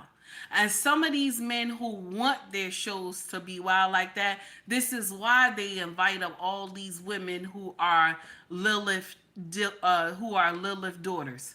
This is why a lot of these men, see, they ain't gonna invite a Take Heed.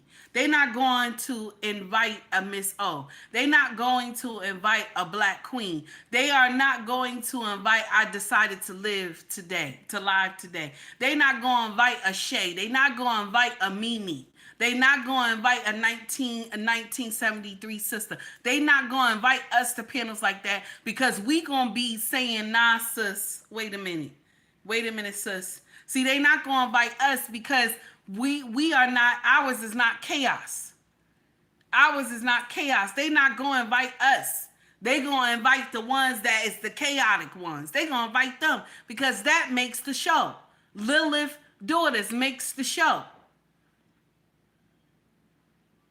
That's whenever all the donations start coming in and this and that, but there's no teaching going on. There's no teaching.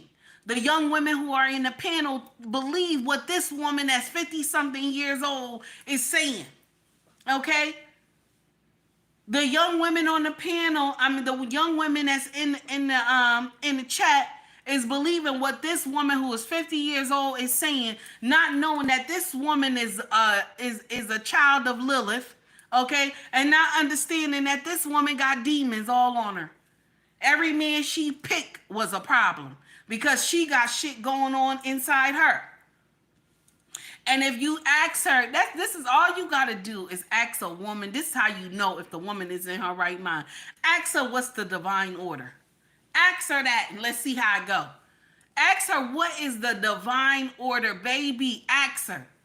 Ask her what's the divine order. And if she can't tell you the divine order, she's a problem. She's a problem. She is a problem. Because no one will get up here and tell me that the woman is supposed to be above the man. No one can tell me that. You want to know why? Because you are vulnerable. You are vulnerable at a time in your life. Every time you get pregnant, someone can hurt you every time. Someone can hurt you every time. A man never becomes vulnerable at all where someone can hurt him unless he's sick or wounded. Not even if he's wounded, because he's still going to have some fight in him. This is why you could never take heed to believing that the woman is over the man. You can never trick me to believe that. Because at the same time, when we get in here and say women are the ones who bring life, right? That we bring life, okay, to this earth, okay? We are the vessel that brings life. But if no one puts, okay, let's talk about it. But if nobody puts the life in you, okay, if nobody puts the seed of life in you, there's no baby. There's no baby. That's why you can never take heed. I can't fall for nonsense like that. I cannot. Okay, I'm sorry. I listen. I talk a lot of shit. But you can't get me to get food like that. I'm sorry, okay? Morgan, thank you, baby, for the $2 super chat. And also to Mr. He Said, shout out to Mr. He Said for the $2 super chat. Guys, please make sure you tune in to Mr. He Said. Content is always fire, baby. Content is always fire, okay? Always fire and educational as well. Shout out to Mrs. She Said too, because this right here, this is a family affair. Dynamic duel. Shout out to both of those amazing content creators, Mr. He Said and Mrs. She Said. Thank you for the $2 super chat, sir. Mr. He said, cook, sis. I'm trying the best I can. I'm trying to cook. I'm trying the best I can. But can you imagine? Okay? Can you imagine? All right? Now here we go. We about to give that pH balance, baby. You gotta check that pH balance, baby. You gotta check that pH balance, baby. You gotta check that pH balance, baby. You gotta check that pH balance, baby.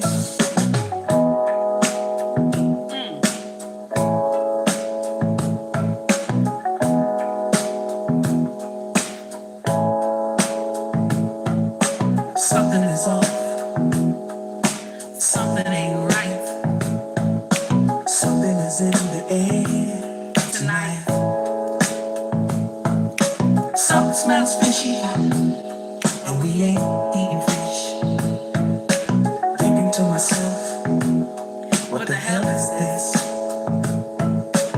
sex is good, but please do better.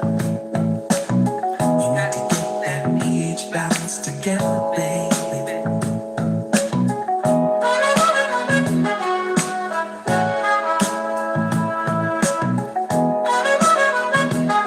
Here come the horns. Here come the horns. Here come the horns.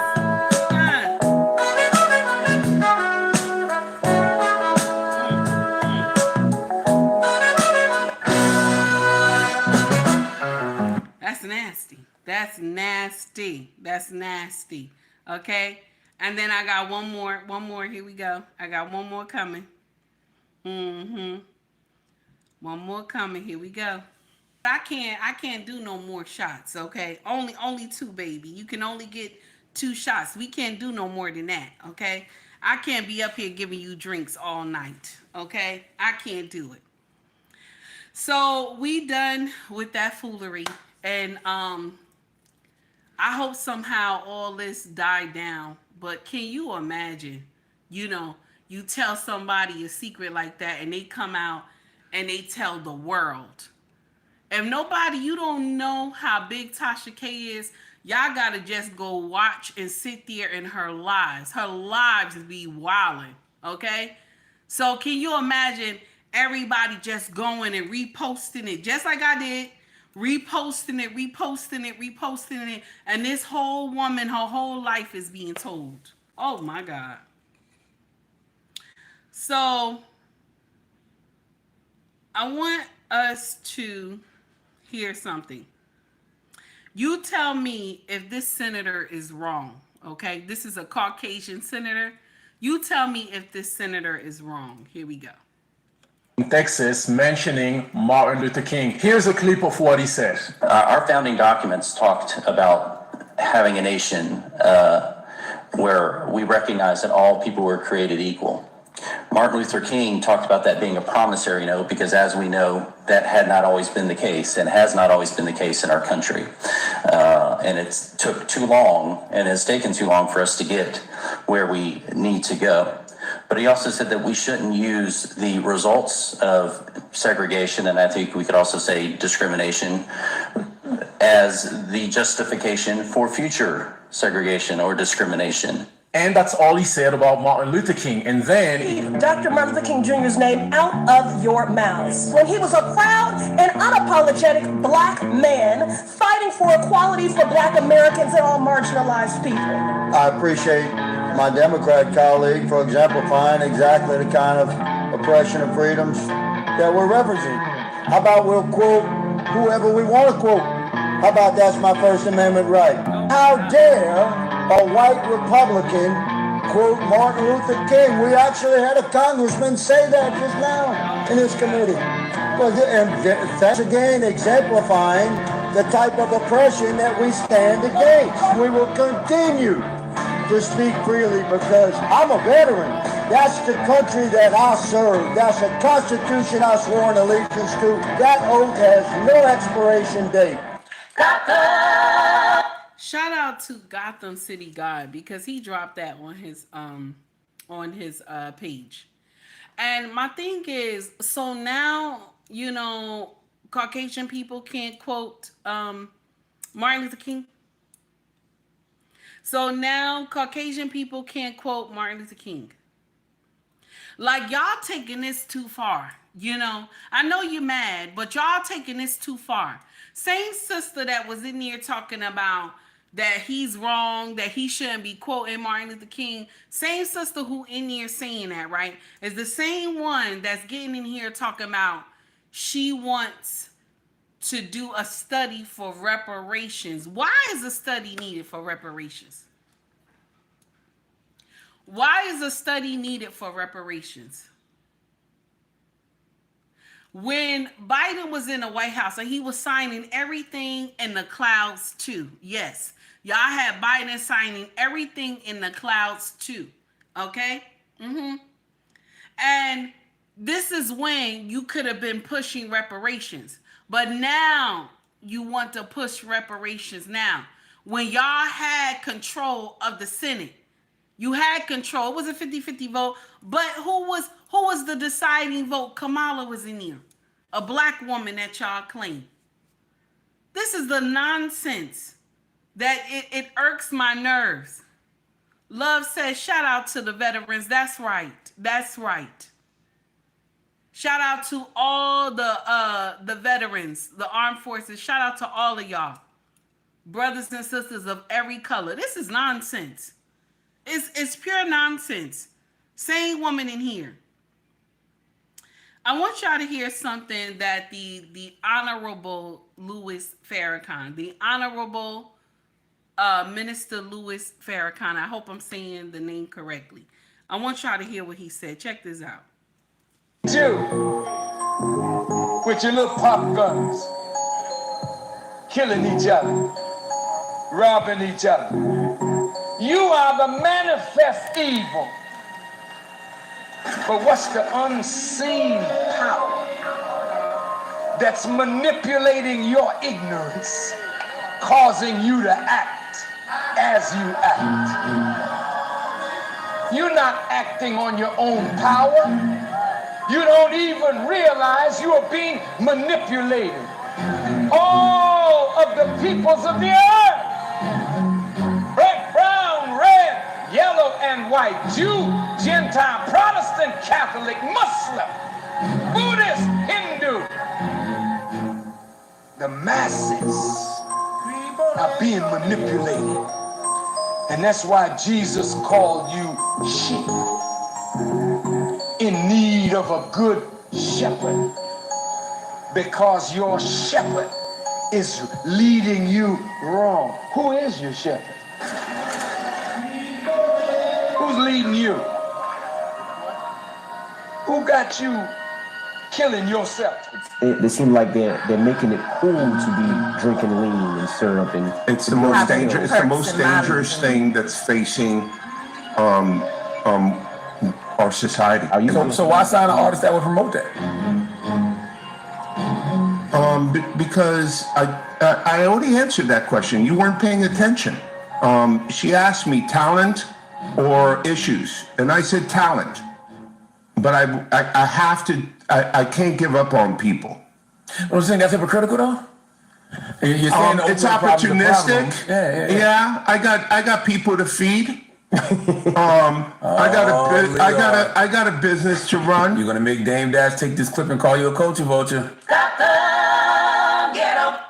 Shout out to Gotham City God. This brother content is always amazing. I want y'all to hear this this young blood. He had said something, and I was like, oh no, I gotta dub this. Check this young man out. His name is Tyler Morgan. Tyler Morgan, I think that's his name. Let me hear it. Let me go to The reason civil rights worked for everybody but us because we had a case and we had strong leaders, yet as time moved on, we became apologetic for the worst versions of ourselves. Everyone knows how valuable we are. That's why they burned down our communities. That's why they set up meetings to tear down our movements and our leaders. However, when things got bad, we started making excuses for everything. Was selling drugs and terrorizing the community, and everybody was just like, oh, they gotta do that because we're in poverty.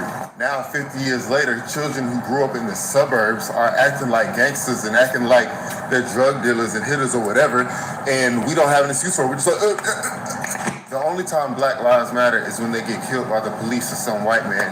Then all of a sudden we making murals for the we marching. All of a sudden we see eye to eye on the issue.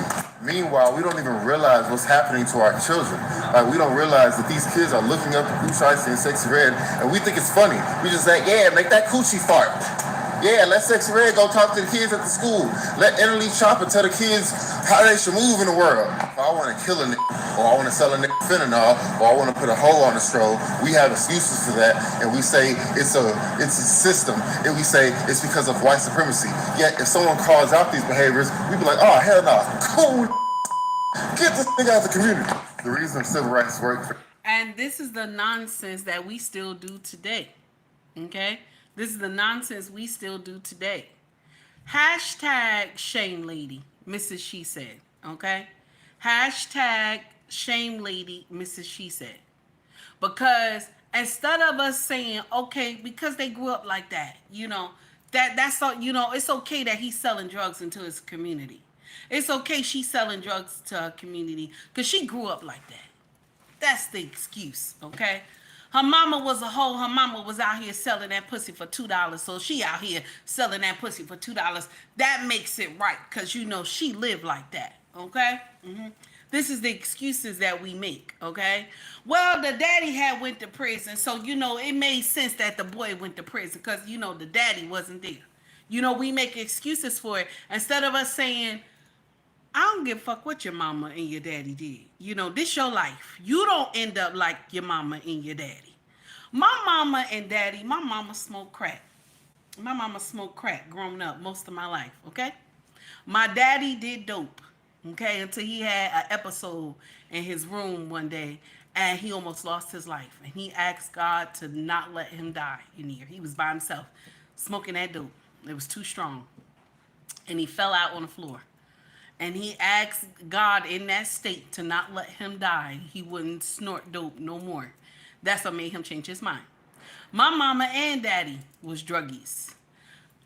Is Take Heat a druggie? I'm not a druggie. I'm not a druggie. I seen the shit that my mama and daddy was going through. I didn't want to be a druggie. Okay? Now, will I say I wasn't a bad kid? I did some shit. I didn't go to jail, but I did some stuff. Okay? But I didn't want to be like them. When do we get in here and we say, well, my mama was selling pussy for $2, okay? I'm not going to be out there selling pussy for $2, okay? Okay? I'm not going to be out here selling pussy for $2, okay? My daddy out here, he's slinging drugs, okay? So I got to put in my mind, I don't want to be in no gang and I don't want to be slinging drugs. We make excuses for the nonsense that that we grew up in. Now, you can't, you know, when the cards are already dealt for you, right? The cards are already dealt for you, right? Okay? You already in this bad neighborhood. You know, you going through a lot of shit and you barely eating and this and that, okay? But when you get grown, right, you get a new set of cards. And what are these new set of cards? It's your choice. You have a choice if you want to go to jail. You have a choice if you want to sell drugs. You have a choice if you want to sell pussy for $2. You have a choice. You have a choice, damn it. Just because your mama and your daddy was doing it, or your grandma and your grandfather was doing it, that don't mean you got to do it. That don't mean you got to do it. Your daddy in prison right now on a life in prison because he took somebody out because they was on his block. That don't mean you got to go out to the same block that your daddy had took somebody life, and so now you running the block. So now if somebody come out there and try to take the block from you, you gonna go and end up in the same prison that your daddy in the prison for right now for life. This is nonsense. When do we get out here, hashtag shame, Mrs. She Said. When do we get out here and say, hell no, wait a minute, that doesn't sound right? When do we get out here and say that? When do we get out here and say, wait a minute now, just because your mama was selling pussy don't mean you supposed to be out here selling pussy. You know what I'm saying? Just because mama was giving it away, that don't mean you supposed to be doing it. But what we do, we'll get in here, we'll blame all the shit. Let me share something with you. Most of y'all on this live right now, okay? The stories that I tell y'all, most of y'all probably haven't grown up as hard as me. I'll say maybe a few of y'all have. But the rest of y'all, you don't know nothing about shit like this, okay? So when I get up here and Take Heat talk about it, some of y'all be like, wait a minute, is the story true? Did she really, you know? But the ones who been through the shit, they know that, oh yeah, she been through it. You could just see it the way she talk about it. Because if, I'm going to share something with you. If a content creator is a liar, okay, if they're a liar, they're going to get caught. I don't know how many times I have told y'all this same story from play to play, okay? So if a content creator is a liar, they're going to get caught. The story won't match. Same story they told you a year ago is not going to match for the story for today. Okay? So if you went through nonsense and you see it, but you did not do it yourself, that means there's a way out, right? Just because your mama and daddy did it, and you decided not to do it, that means there is a way out of the nonsense. Do you hear what I'm saying? That means it's a way out, baby.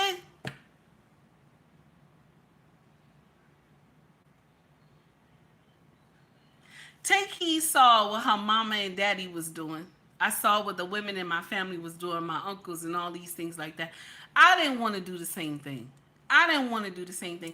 Would it have been easy for Take Heed to smoke crack? Yes. Yes, it would have been easy for Take Heed to smoke crack. My mama was doing it. All I had to do was go in there and base with her.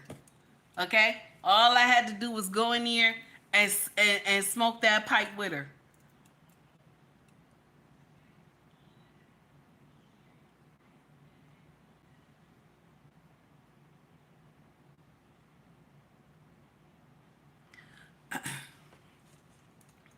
I want y'all to understand something, my brothers and sisters. When judgment day come, you will not be able to tell God, well, my mama did it. You know what I'm saying? You won't be able to tell Yahweh, my mama did it, that's why I did it. You know, my daddy did it, that's why I did it. That's not going to be the answer that Yahweh wants you to give him.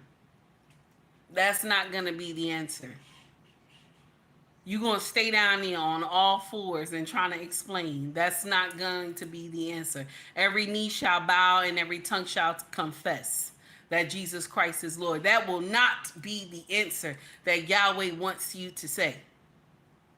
You won't be able to give that. He won't be able. He'll look at you and say, that's not, no, that's not it. How many times can we get in here? And this is the thing. We are our own problem, black people. I'm going to share with you why. I'm going to share with you why we are our own problem. When we see some nonsense happen with one of our children and a white police officer, we out here marching, pitchforks and knives and this and that, right? But when we see our children and another one of our children out here doing nonsense to each other, why is there no pitchforks and knives? Why are we not marching against that? Okay? It's because we sat out here and said, this is not our business. Or what they do, that's not our business. Okay? That's not our business. Just like, okay, check out this. And I'm not being racist when I say this, but look at this nonsense. You see the fentanyl that's going on right now, right? And only the Caucasian children are touching it, right? Okay, that's what it looked like, right? Okay. Don't you see the whole Caucasian community banding together? You see them banding together. They're not out there like, that's not my business. That's not my business. Let's get out here. You see them in DC talking about it. Okay? Black people, when crack came into our community, you had a choice to do the crack and you had a choice not to do the crack. Okay? You have a choice. How come we no band together and say, wait a minute, this crack coming into the community is a problem? Even though you don't smoke crack, you think it's smoking crack. Somebody tell you, oh, smoking crack going to get your problems away. No, that's a lie. Because once you finish off that high, the problem is still there. You still owe your landlord the rent money. The light bill still got to be paid. You still got to pay the water. Now you done went up there and smoked crack out of that soda can, but you know you still got the bills. The bills are still there, damn it. Okay, instead of you thinking about, well, you know what? Let me get out here and get my expertise going. Okay, let me get out here and get on this grind. Let me try to pick up some extra shifts at the job. But no, let me get out here and smoke crack. Did that make sense? Did that make sense?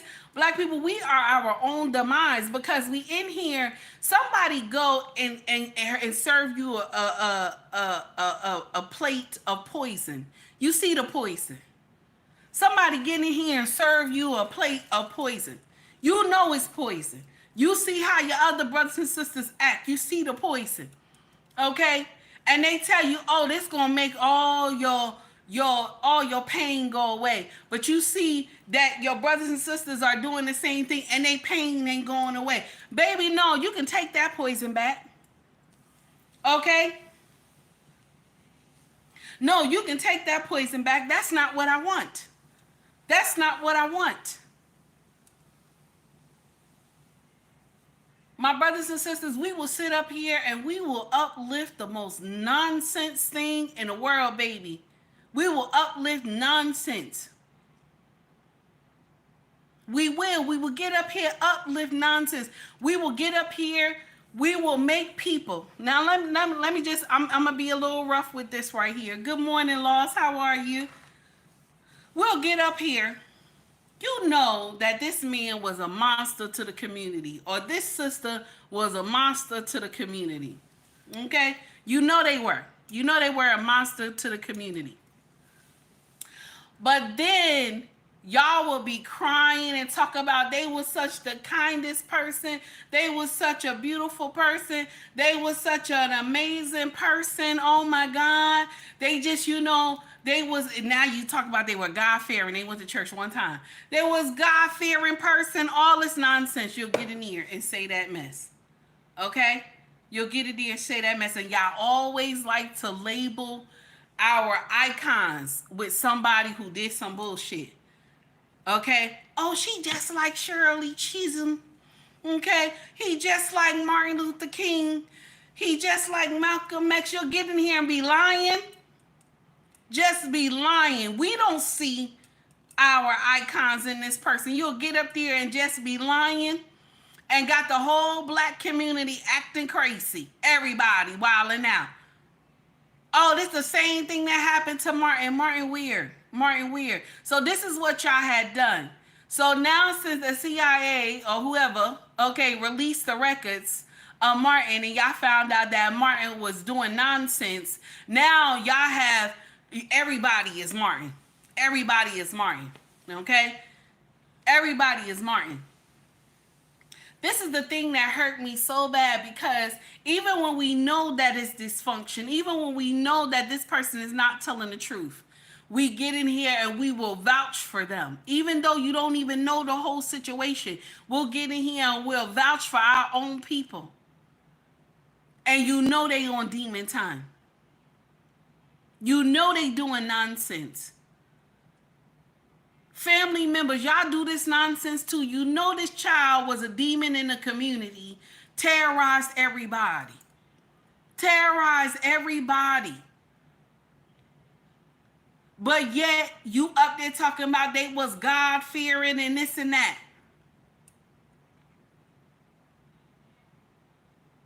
There's so many people in my childhood that I can remember that did nonsense to our community when I was growing up.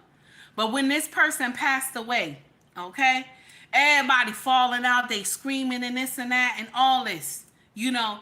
Oh, they was such a God-fearing person. They was such a lovely person. And the person was the devil incarnate. But we sitting up here, we glorify the bullshit. When do we hashtag shame the community again? Mrs. She said, when do we hashtag shame the community again? Because shame is needed. Shame is needed. It is needed. Shame is needed. That's only how things are going to get better. Shame is needed. Shout out to Mrs. She said. Shame is needed.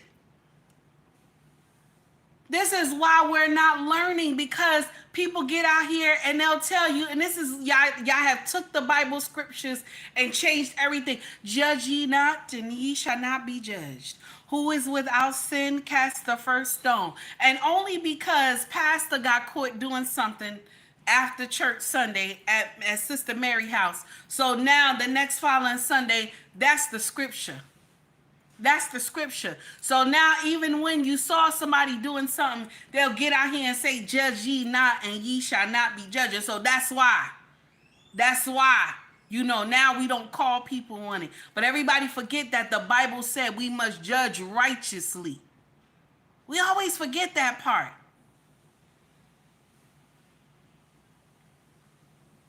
It doesn't make sense. We have to call a spade a spade. When you're wrong, you're wrong. us telling us, sister, this is why our community will continue to be doomed to fail. Check this out. I'm gonna share with you what I mean. When a woman has 6 children, she got 4 baby daddies, and she comes and say, I want a man who makes 6 figures. I don't want him to have no children. I want him to get in here and take care of me and all my 6 kids. And I want him to be everything I needed in a bag of chips. And I want him to have all this massive wealth, okay? And I want him to want me.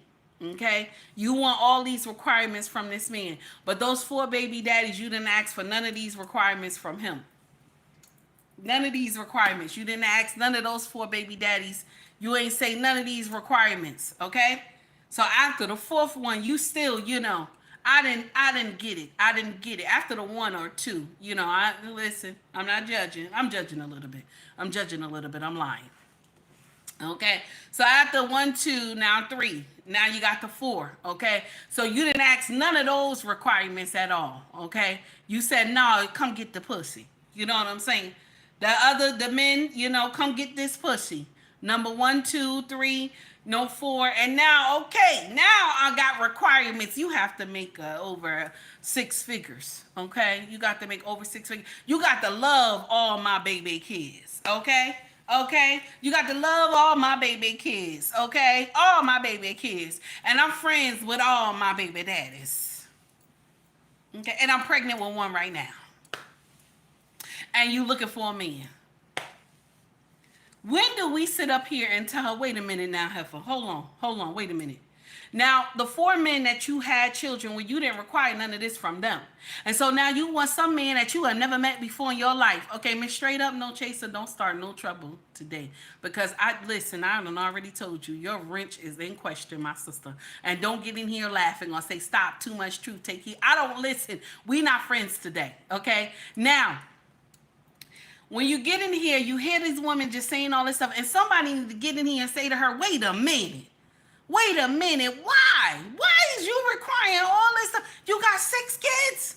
You got 6 kids and 4 baby daddies, and you talking about you want a man that got 6 figures? How do they do that, baby?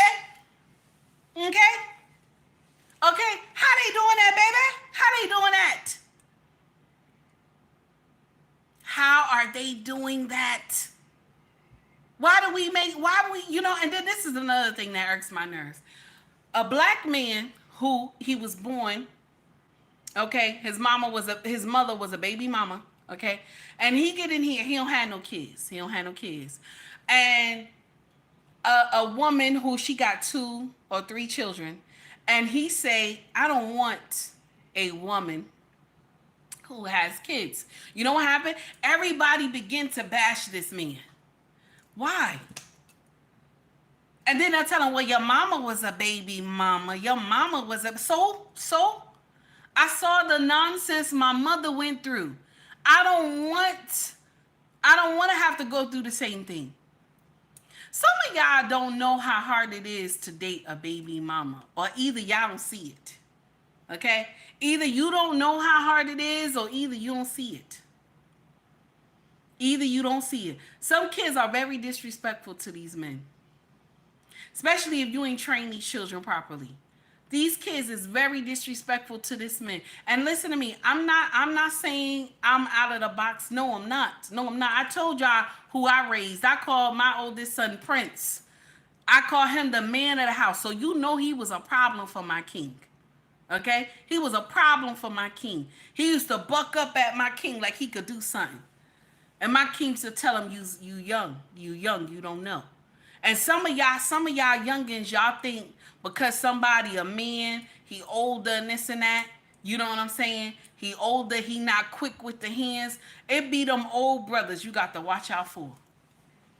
See them soft taps y'all young brothers do, those tat-tats. Y'all be doing that smacking and stuff. These are men from the 70s, 60s, 70s, and 80s that when they hit, it shakes the earth. That's why when he hits you, you fall back, you dazed and stuff. Because this is the type of hit that these men were raised to be. They were raised to be fighters. See, y'all youngins, y'all was raised to get that pum pum. These older ones are raised to be fighters. That's why y'all would never win a fight with an old head. I don't care if he drunk, just drunk a whole bottle of Bacardi. You will never win a fight against an old head because he know how to throw his hands. This is the uncomfortable truth. A lot of y'all, my sisters, y'all don't know what these men got to go through when they marry you and you a baby mama. It is not easy. These kids do not make it easy, especially if they have in their mind that they wish their daddy would get back with the mama. So they gonna be there to cause all types of confusion between you and that man. This is the uncomfortable truth, y'all. And then you cause this nonsense too, this dysfunction, because the first thing that happened between you and your baby father, okay, you'll get in here and tell that husband of yours, okay, the king of the castle who helped you pay everything in that house to make sure you safe, that he puts his life on the line for you and those kids that's not his. The first thing you say to him is, my baby daddy was here first. You know what? I gotta get a ringtone. I gotta get a ringtone that so a man can say this when she say that. So the ringtone can say, well, bitch, he should have married you then. Bitch, he should have married you. That's what it need to be, a new ringtone for Take Heed. Bitch, he should have married you then. Okay? I shouldn't have married you. You sit up there, you put that baby daddy on a pedestal. He didn't even want to marry you. He didn't want you. He didn't want you. And so a man came along and he said, let me save you, because you know what? Most of the time when men date, most of the time when men date baby mamas, okay? Most of the time when they date baby mamas, it's because they see their mother in you. They see their mama struggling. They see how hard their mama, it took a lot for their mama to take care of them. So when a man walk in your life like that, he wants to make things easier. Understand you have been blessed. Understand that you have received a blessing. Some of y'all don't see that. You don't see that. And sometimes you will drop the ball because you don't understand how this man is a blessing to you and those children. And for the sisters who have done this, does Take Heed weep for you? Hell no. Listen, I'm still under my covering. I don't weep for you. I don't weep for you. Now, will I call you stupid? Yes, I'm going to call you stupid, because somebody need to get in here and call you stupid. We get up there and we promote the wrong shit. Like it's okay for us to be baby mamas. You know what I'm saying? And then other women will get in here and tell you, well, this man's supposed to put on a condom. He's supposed to put on a condom. He's supposed to know better. And baby, Take Heed gonna tell you it's your body. Make him put on a condom. Don't let this man fuck you raw. Take Heed gonna tell you that. I'm not gonna get in here and tell you, oh no, it's his problem. It's your problem, because when the baby get here, you the one that gotta take care of that baby. You hold the keys to the pussy. Men hold the keys to marriage and relationships. So when you get ready to give the pussy, then you open up the key. You open up the kingdom. And when you open up the keys to the pussy, you have some requirements. You can't run up in me raw, player. You can't run up in me raw. Now, when you give me your last name, okay, and I got a ring on my finger, then yes, player, you can shoot up the club and run up me raw and whatever you want to do and twist me around and put me in doggy style and however you want me to be, then yes, I'm going to be. Because when I get pregnant, I'm going to be looking at you laughing. Okay? I'm going to be looking at you laughing.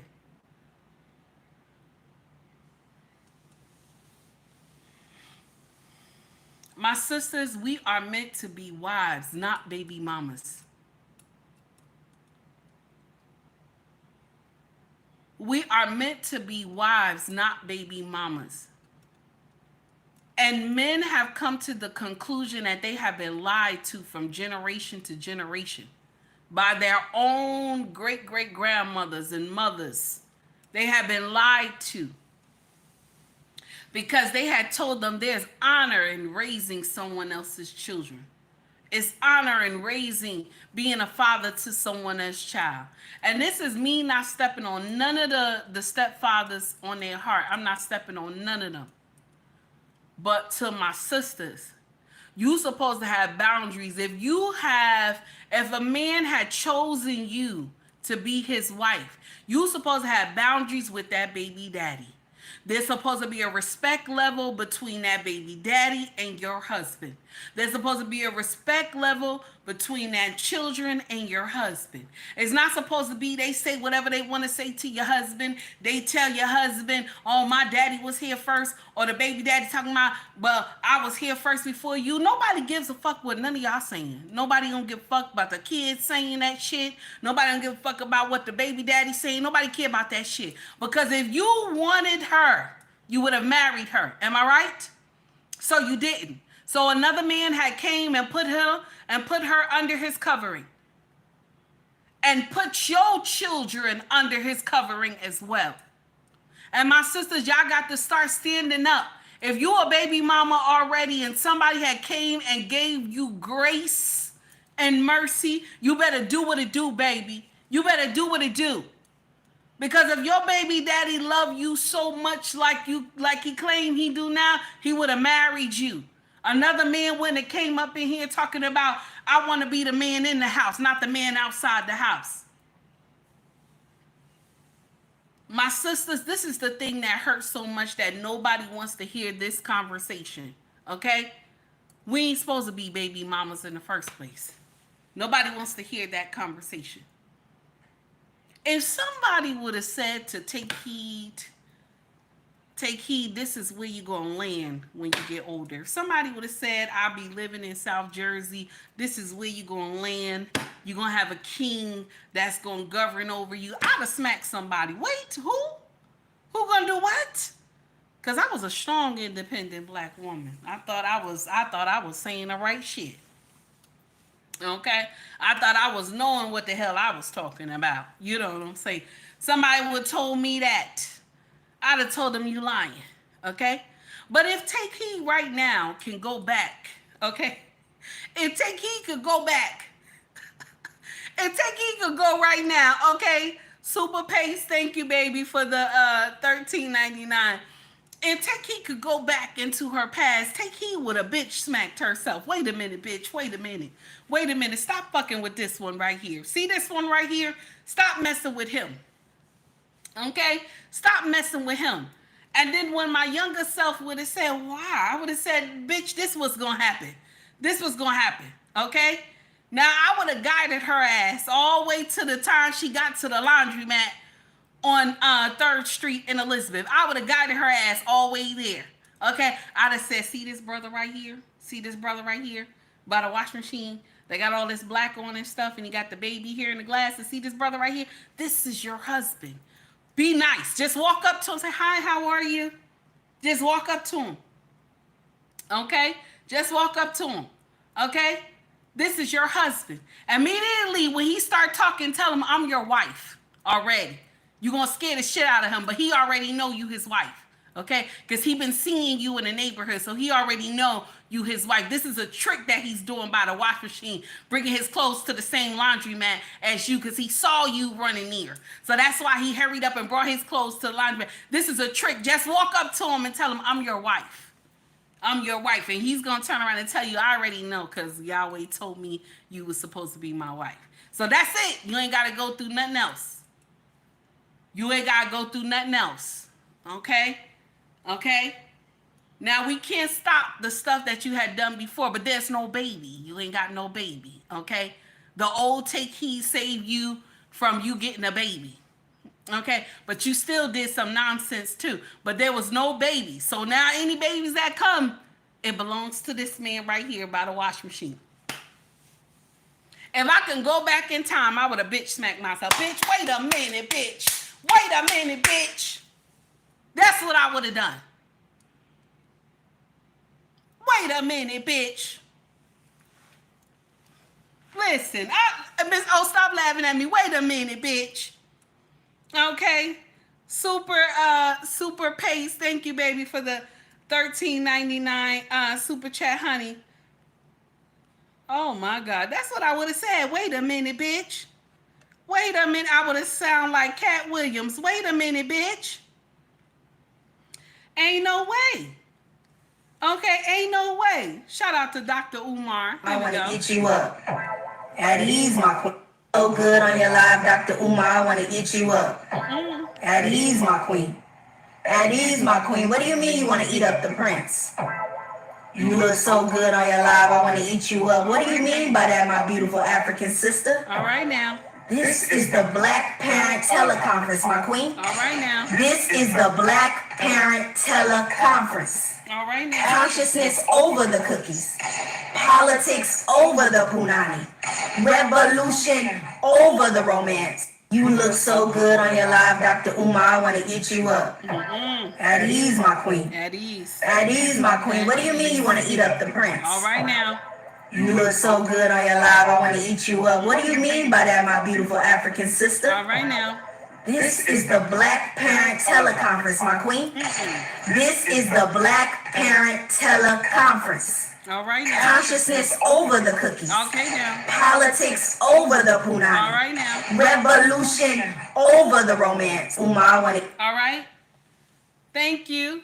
Thank you, my dear, for the $13.99 super chat. This is what I just want y'all to understand this thing. When a man takes his time and he sees that he deems you worthy. Do you understand? He deems you worthy. I want you to understand that this is a blessing for you and nobody else. Do you hear me? This is a blessing for you and nobody else when a man deems you worthy. When people get in here and they try to, shame me for talking about my husband, and people try to shame me and say, oh, you a slave, And you know what when they try to shame me, you know what I respond, baby? I got one master. And I carry his last name and I got all his rings on my finger. Yes, honey. I got one master that picked me up from Baby Mama Lane up the street around the corner. And some of y'all may say take heed is crazy. Okay? But my husband know I'm crazy. So I don't, listen, there's no complaints. Okay? My king already knows something wrong with me. So listen, it is what it is.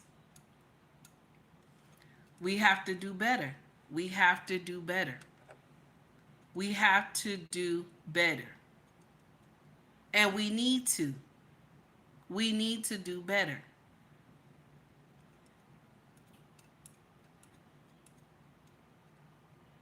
The ideology that we have in our mind when it comes to our men and the way that we behave is off. It's off when our younger ones, okay? When our younger ones don't understand it either. When our younger ones think what they're doing is right.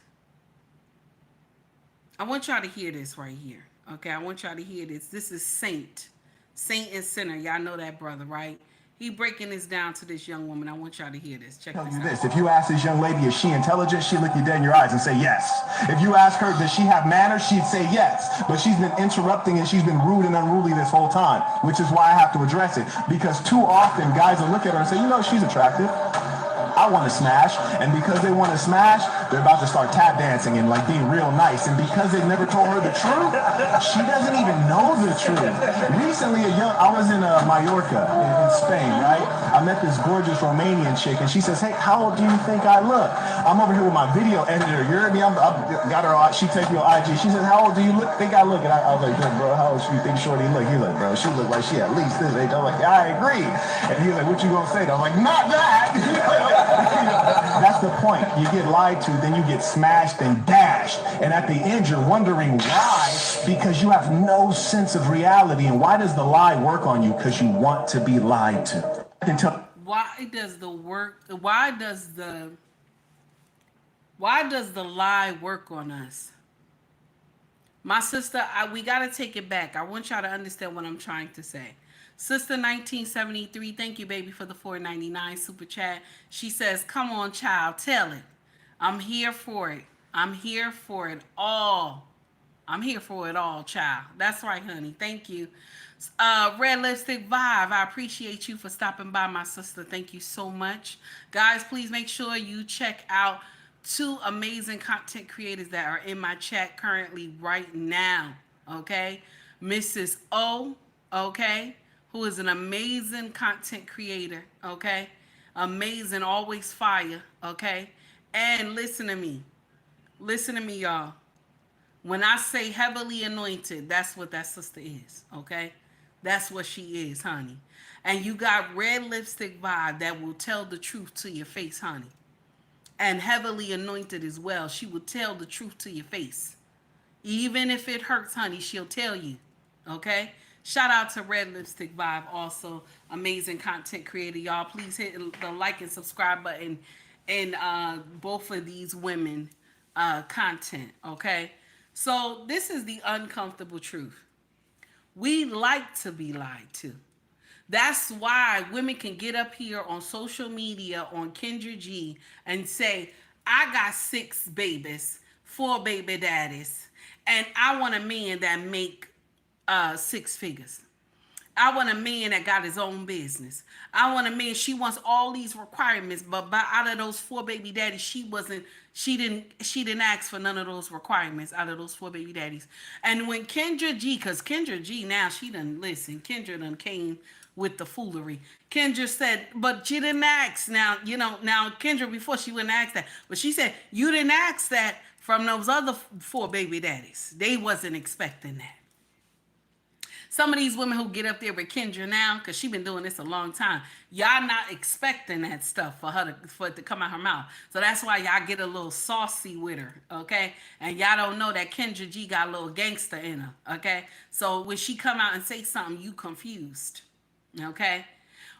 We have to stop signing up for the foolery that our sisters sign up for. You say you want a man to have all these requirements. What if he don't want a woman that got 4 kids? What if he don't want a woman that got 6 kids? What if he don't want a woman that got 7 kids? What if he don't want a woman that got 8 kids? Nobody think about this stuff. And then y'all will get out here and say that, 7 men fooled me.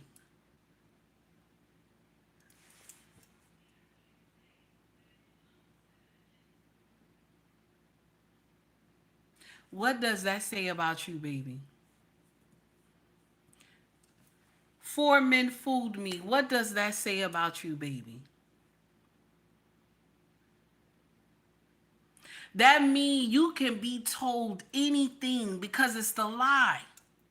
This is the thing, my sisters, that y'all don't understand. Red Lipstick Vibe said, "Fool, fools, fool, fools." Yes.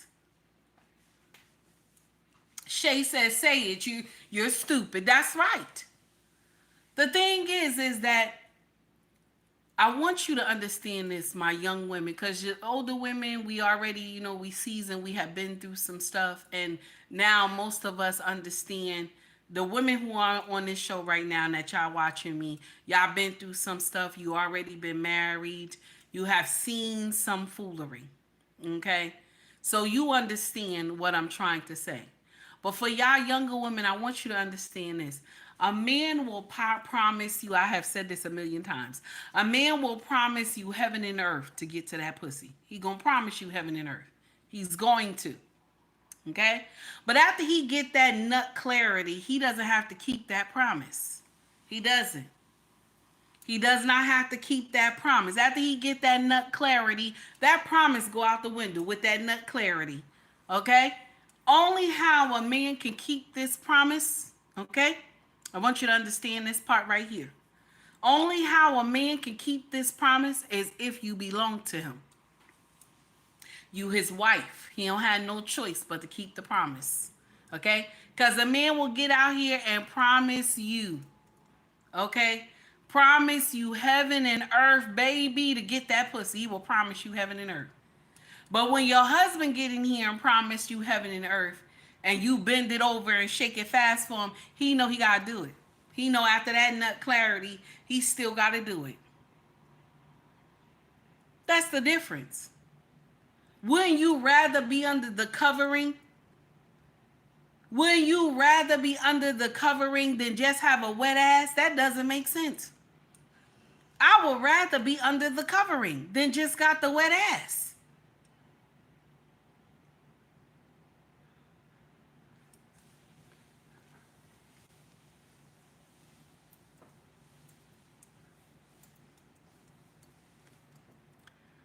Oh my God. Listen, I know it's nasty. I know it's nasty. Sister 1973 for the $4.99 super chat. I appreciate you, baby. And also Sun Kissed $1.99 super chat. I appreciate you, baby. Keep speaking the truth. All right, I thank you so much. Thank you for donating to the channel. My sisters and brothers, I appreciate y'all. And here we go, baby. Here we go. Here we go. Oh, wait a minute. You know what? I gotta. Yup. Nope. This is Sister 1973 because I remember she told me play this one. Here we go. You gotta check that pH balance, baby. Gotta check that pH balance, baby. You gotta check that pH balance, baby. Gotta check that pH balance, baby. Yes, honey. You gotta check that pH balance, baby. You gotta check that pH balance, baby.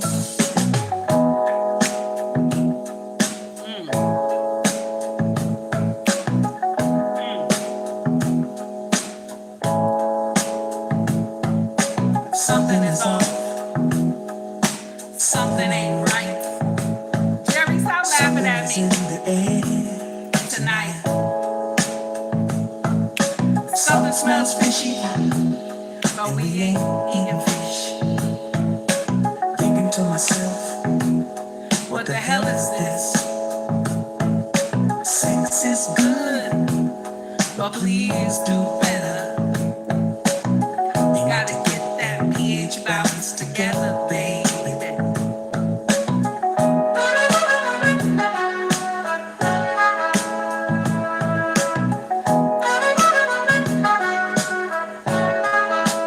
All right now, honey. All right now.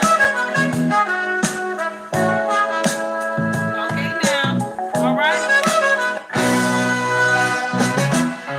All right, so now we also got, okay, Sun Kiss, here you go, baby. Here you go, Sun Kiss. Here we go, baby. Here we go. Okay. Now, Super Pace for the $13.99 super chat. Super Pace said, nut clarity is crazy work. Okay. Message for a lost generation. Now, baby, you ain't lying. You ain't lying. You ain't lying. Now, let's hit it. Let's hit it. Here we go. Let's hit it. I hear this song play, okay? I can imagine me with some Bacardi and rum, like, you know, one of those little, you know, little small glass, you know. And me doing a two-step, baby, okay? Me doing a two-step and me wearing my husband brim, because my husband got like this, he got a couple in his closet. So just one of those, you know what I'm saying? And I'm dancing with him and shit. You know what I'm saying? That little Bacardi speaking to you, you know? Now listen, I don't do the Bacardi. I don't do the Bacardi because the Bacardi get me in trouble. I try not to get there, but you know, That Bacardi and Coke, that thing get me in trouble. I start climbing on my husband like it's a fight in here. So I don't, I listen. I try to stay away from that. Okay? Because I already climb on them already. Okay? Green Beans gonna say, stop lying. Now see, Green Beans? See that, Green Beans? Okay? I'm a nice person, Green Beans. I'm nice, okay? I don't know why Green Beans always coming at me. Okay, I don't do anything to this brother. Okay, ever since he started following me, he became a problem. Okay? And then I done made him a mod. Why? Why? I ask myself this all the time. Why did I make this brother a mod for me? Okay? Now listen, I am a problem for my husband, but he likes it. Okay? Green Bean's gonna say you probably drinking it now. I'm gonna share something with you. If I was, this live would not function right. Okay, this live would not be functioning right now. Okay, I'm gonna share with you right now. So I want y'all to hear this, and I want you to think about your husband when I play this. Okay, I want you to think about your husband when I play this right here. Because there's a lot of times where we aggravate our husbands for no reason. And this is what they have in their mind. Check this out, what this brother said. This. As men, how are we not supposed to crash the fuck out if you all won't leave us alone with our thoughts, right? If that man is sitting there not bothering anybody, he looking through his toolbox, maybe he's arranging some shit in the room that don't need to be arranged. That man's sitting off, staring off into nothingness, but he's in his head. And then along comes your habit, right? Because you feel like you're entitled to what's going on up here, right? How the fuck is he not supposed to crash the fuck out? Because as a woman, you can't handle your own. We got enough on our plate. How's he not supposed to crash the fuck out when that man got the weight of the fucking world on his shoulders, but your happy wanted to dance in his face and get in his fucking head only to weaponize whatever the fuck that man may tell you. To weaponize. You want us to be vulnerable with you, but why? Why is it so important that your man, your husband, be vulnerable with you when you don't have any solutions for what that man is dealing with? But only you're looking for different things that you can weaponize to validate yourself and how you're feeling. You don't really give a fuck about what that man got going on. But once he crashes the fuck out, you become the fucking victim, right? Right? Then that man is emotionally unhinged when that man had total control of his fucking emotions. He was sitting there not bothering no fucking body. But along comes your habit. How are we not supposed to crash the fuck out? Leave us alone. Allow us to be with our fucking thoughts and process them. Right? If we don't want to talk about it, we don't want to talk about it. That doesn't mean that you're not a good woman. That doesn't mean that we're confiding in somebody else. That means that in that moment of time, we need to focus on whatever the fuck we're focusing on. Your self-esteem and your validation is a you problem in that moment as an adult fucking woman. Stay the hell out of that man's face. Allow him some time to collect his fucking thoughts so we can turn around and deal with your the kid, the bill collectors, and everybody else. You gotta deal with all that. Unless you gonna step up and take care of all of this shit. You're not. Stay out of that man's face. Yeah. Allow that man to have some fucking time to himself. Sometimes it's okay to be quiet. Everything you not fucking entitled to. Your fuzzy little brain can't even wrap your head, can't even wrap itself around the type of shit that your man might be going through. But that is emotional intelligence, right? He's not putting nobody's head through a fucking wall. He's answering me this. As men, how... I know it was nasty, but the brother had to say what he needed to say. Okay, I know it was hard because he was cursing a lot. Okay, and it was hard for some of y'all to take in. But sometimes when your husband is alone, it's okay to leave him alone. Okay, sometimes when he off doing stuff on his own, it's okay to leave him alone. Okay, I'm gonna share something with you. Ain't nothing wrong with rubbing your husband's feet and you being quiet. There's nothing wrong with that. There's nothing wrong with rubbing his back and you being quiet. It's okay. Okay? I learned this, okay, in my later years of marriage. There's nothing wrong with you being quiet sometimes. Okay? There's nothing wrong with it. Because sometimes when our husband tells us everything, we do, some women, you weaponize it. You get in an argument with them and then you just bring it up and say, well, this and this happened and this happened. And now you done already made him feel like shit because he told you his secret. My sister, sometimes it's okay to be quiet. Stop listening to these content creators getting here and tell you, keep asking them what's wrong. Keep asking them. Sometimes silence is golden. Yeah. It's okay to ask him, how's your day? How was everything? You know what I'm saying? Be more attentive when he talks to you. Listen to what he has to say. Not listen to respond. Okay? Just listen. Sometimes men just need you to just listen.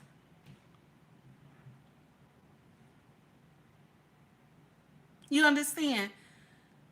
Sometimes it's okay to just sit there and listen. Now, I didn't learn this in the beginning. I'm not going to sit up here and tell you, take heed, learn this in the beginning. I did not. Okay? I did not. One of my girlfriends who've been married a long time, she told me, sometimes, mama, it's okay for you to close your mouth. You know?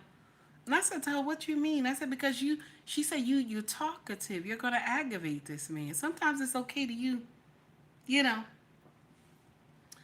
And I remember saying this, like I made a joke about our children because they're very talkative. All of them are talkative, especially that oldest one, because you know she's like the little lady of the house, but you know she's grown now. But she was very talkative. Me and my husband used to look at her, and he used to say, "She get that from you, because that's how you do." You know what I'm saying? She get that from you.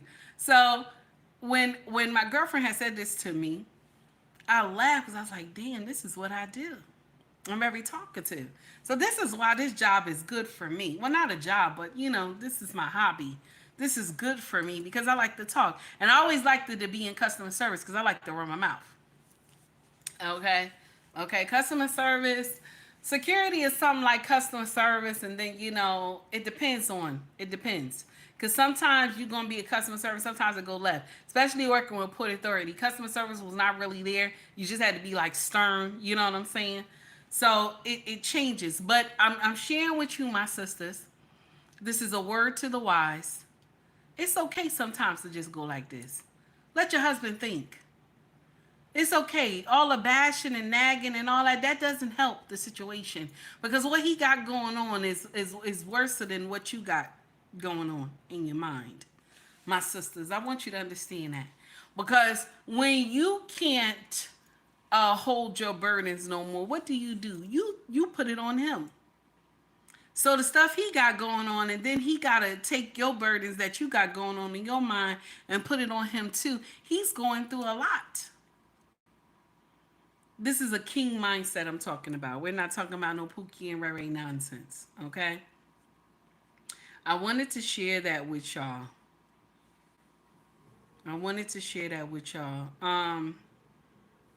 And I think we are done. We done. Everybody have a wonderful day.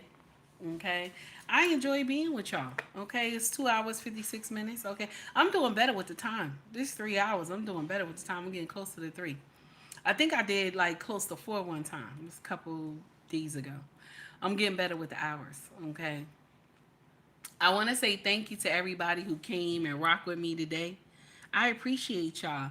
Super Pace, thank you, baby, for the 27.99. I appreciate you. Let me hit that deposit one more time. These messages be hitting real for real. Oh, baby, thank you. I appreciate you. 27.99 Super Pace. Thank you, babe. I appreciate you for donating to the channel once again, honey.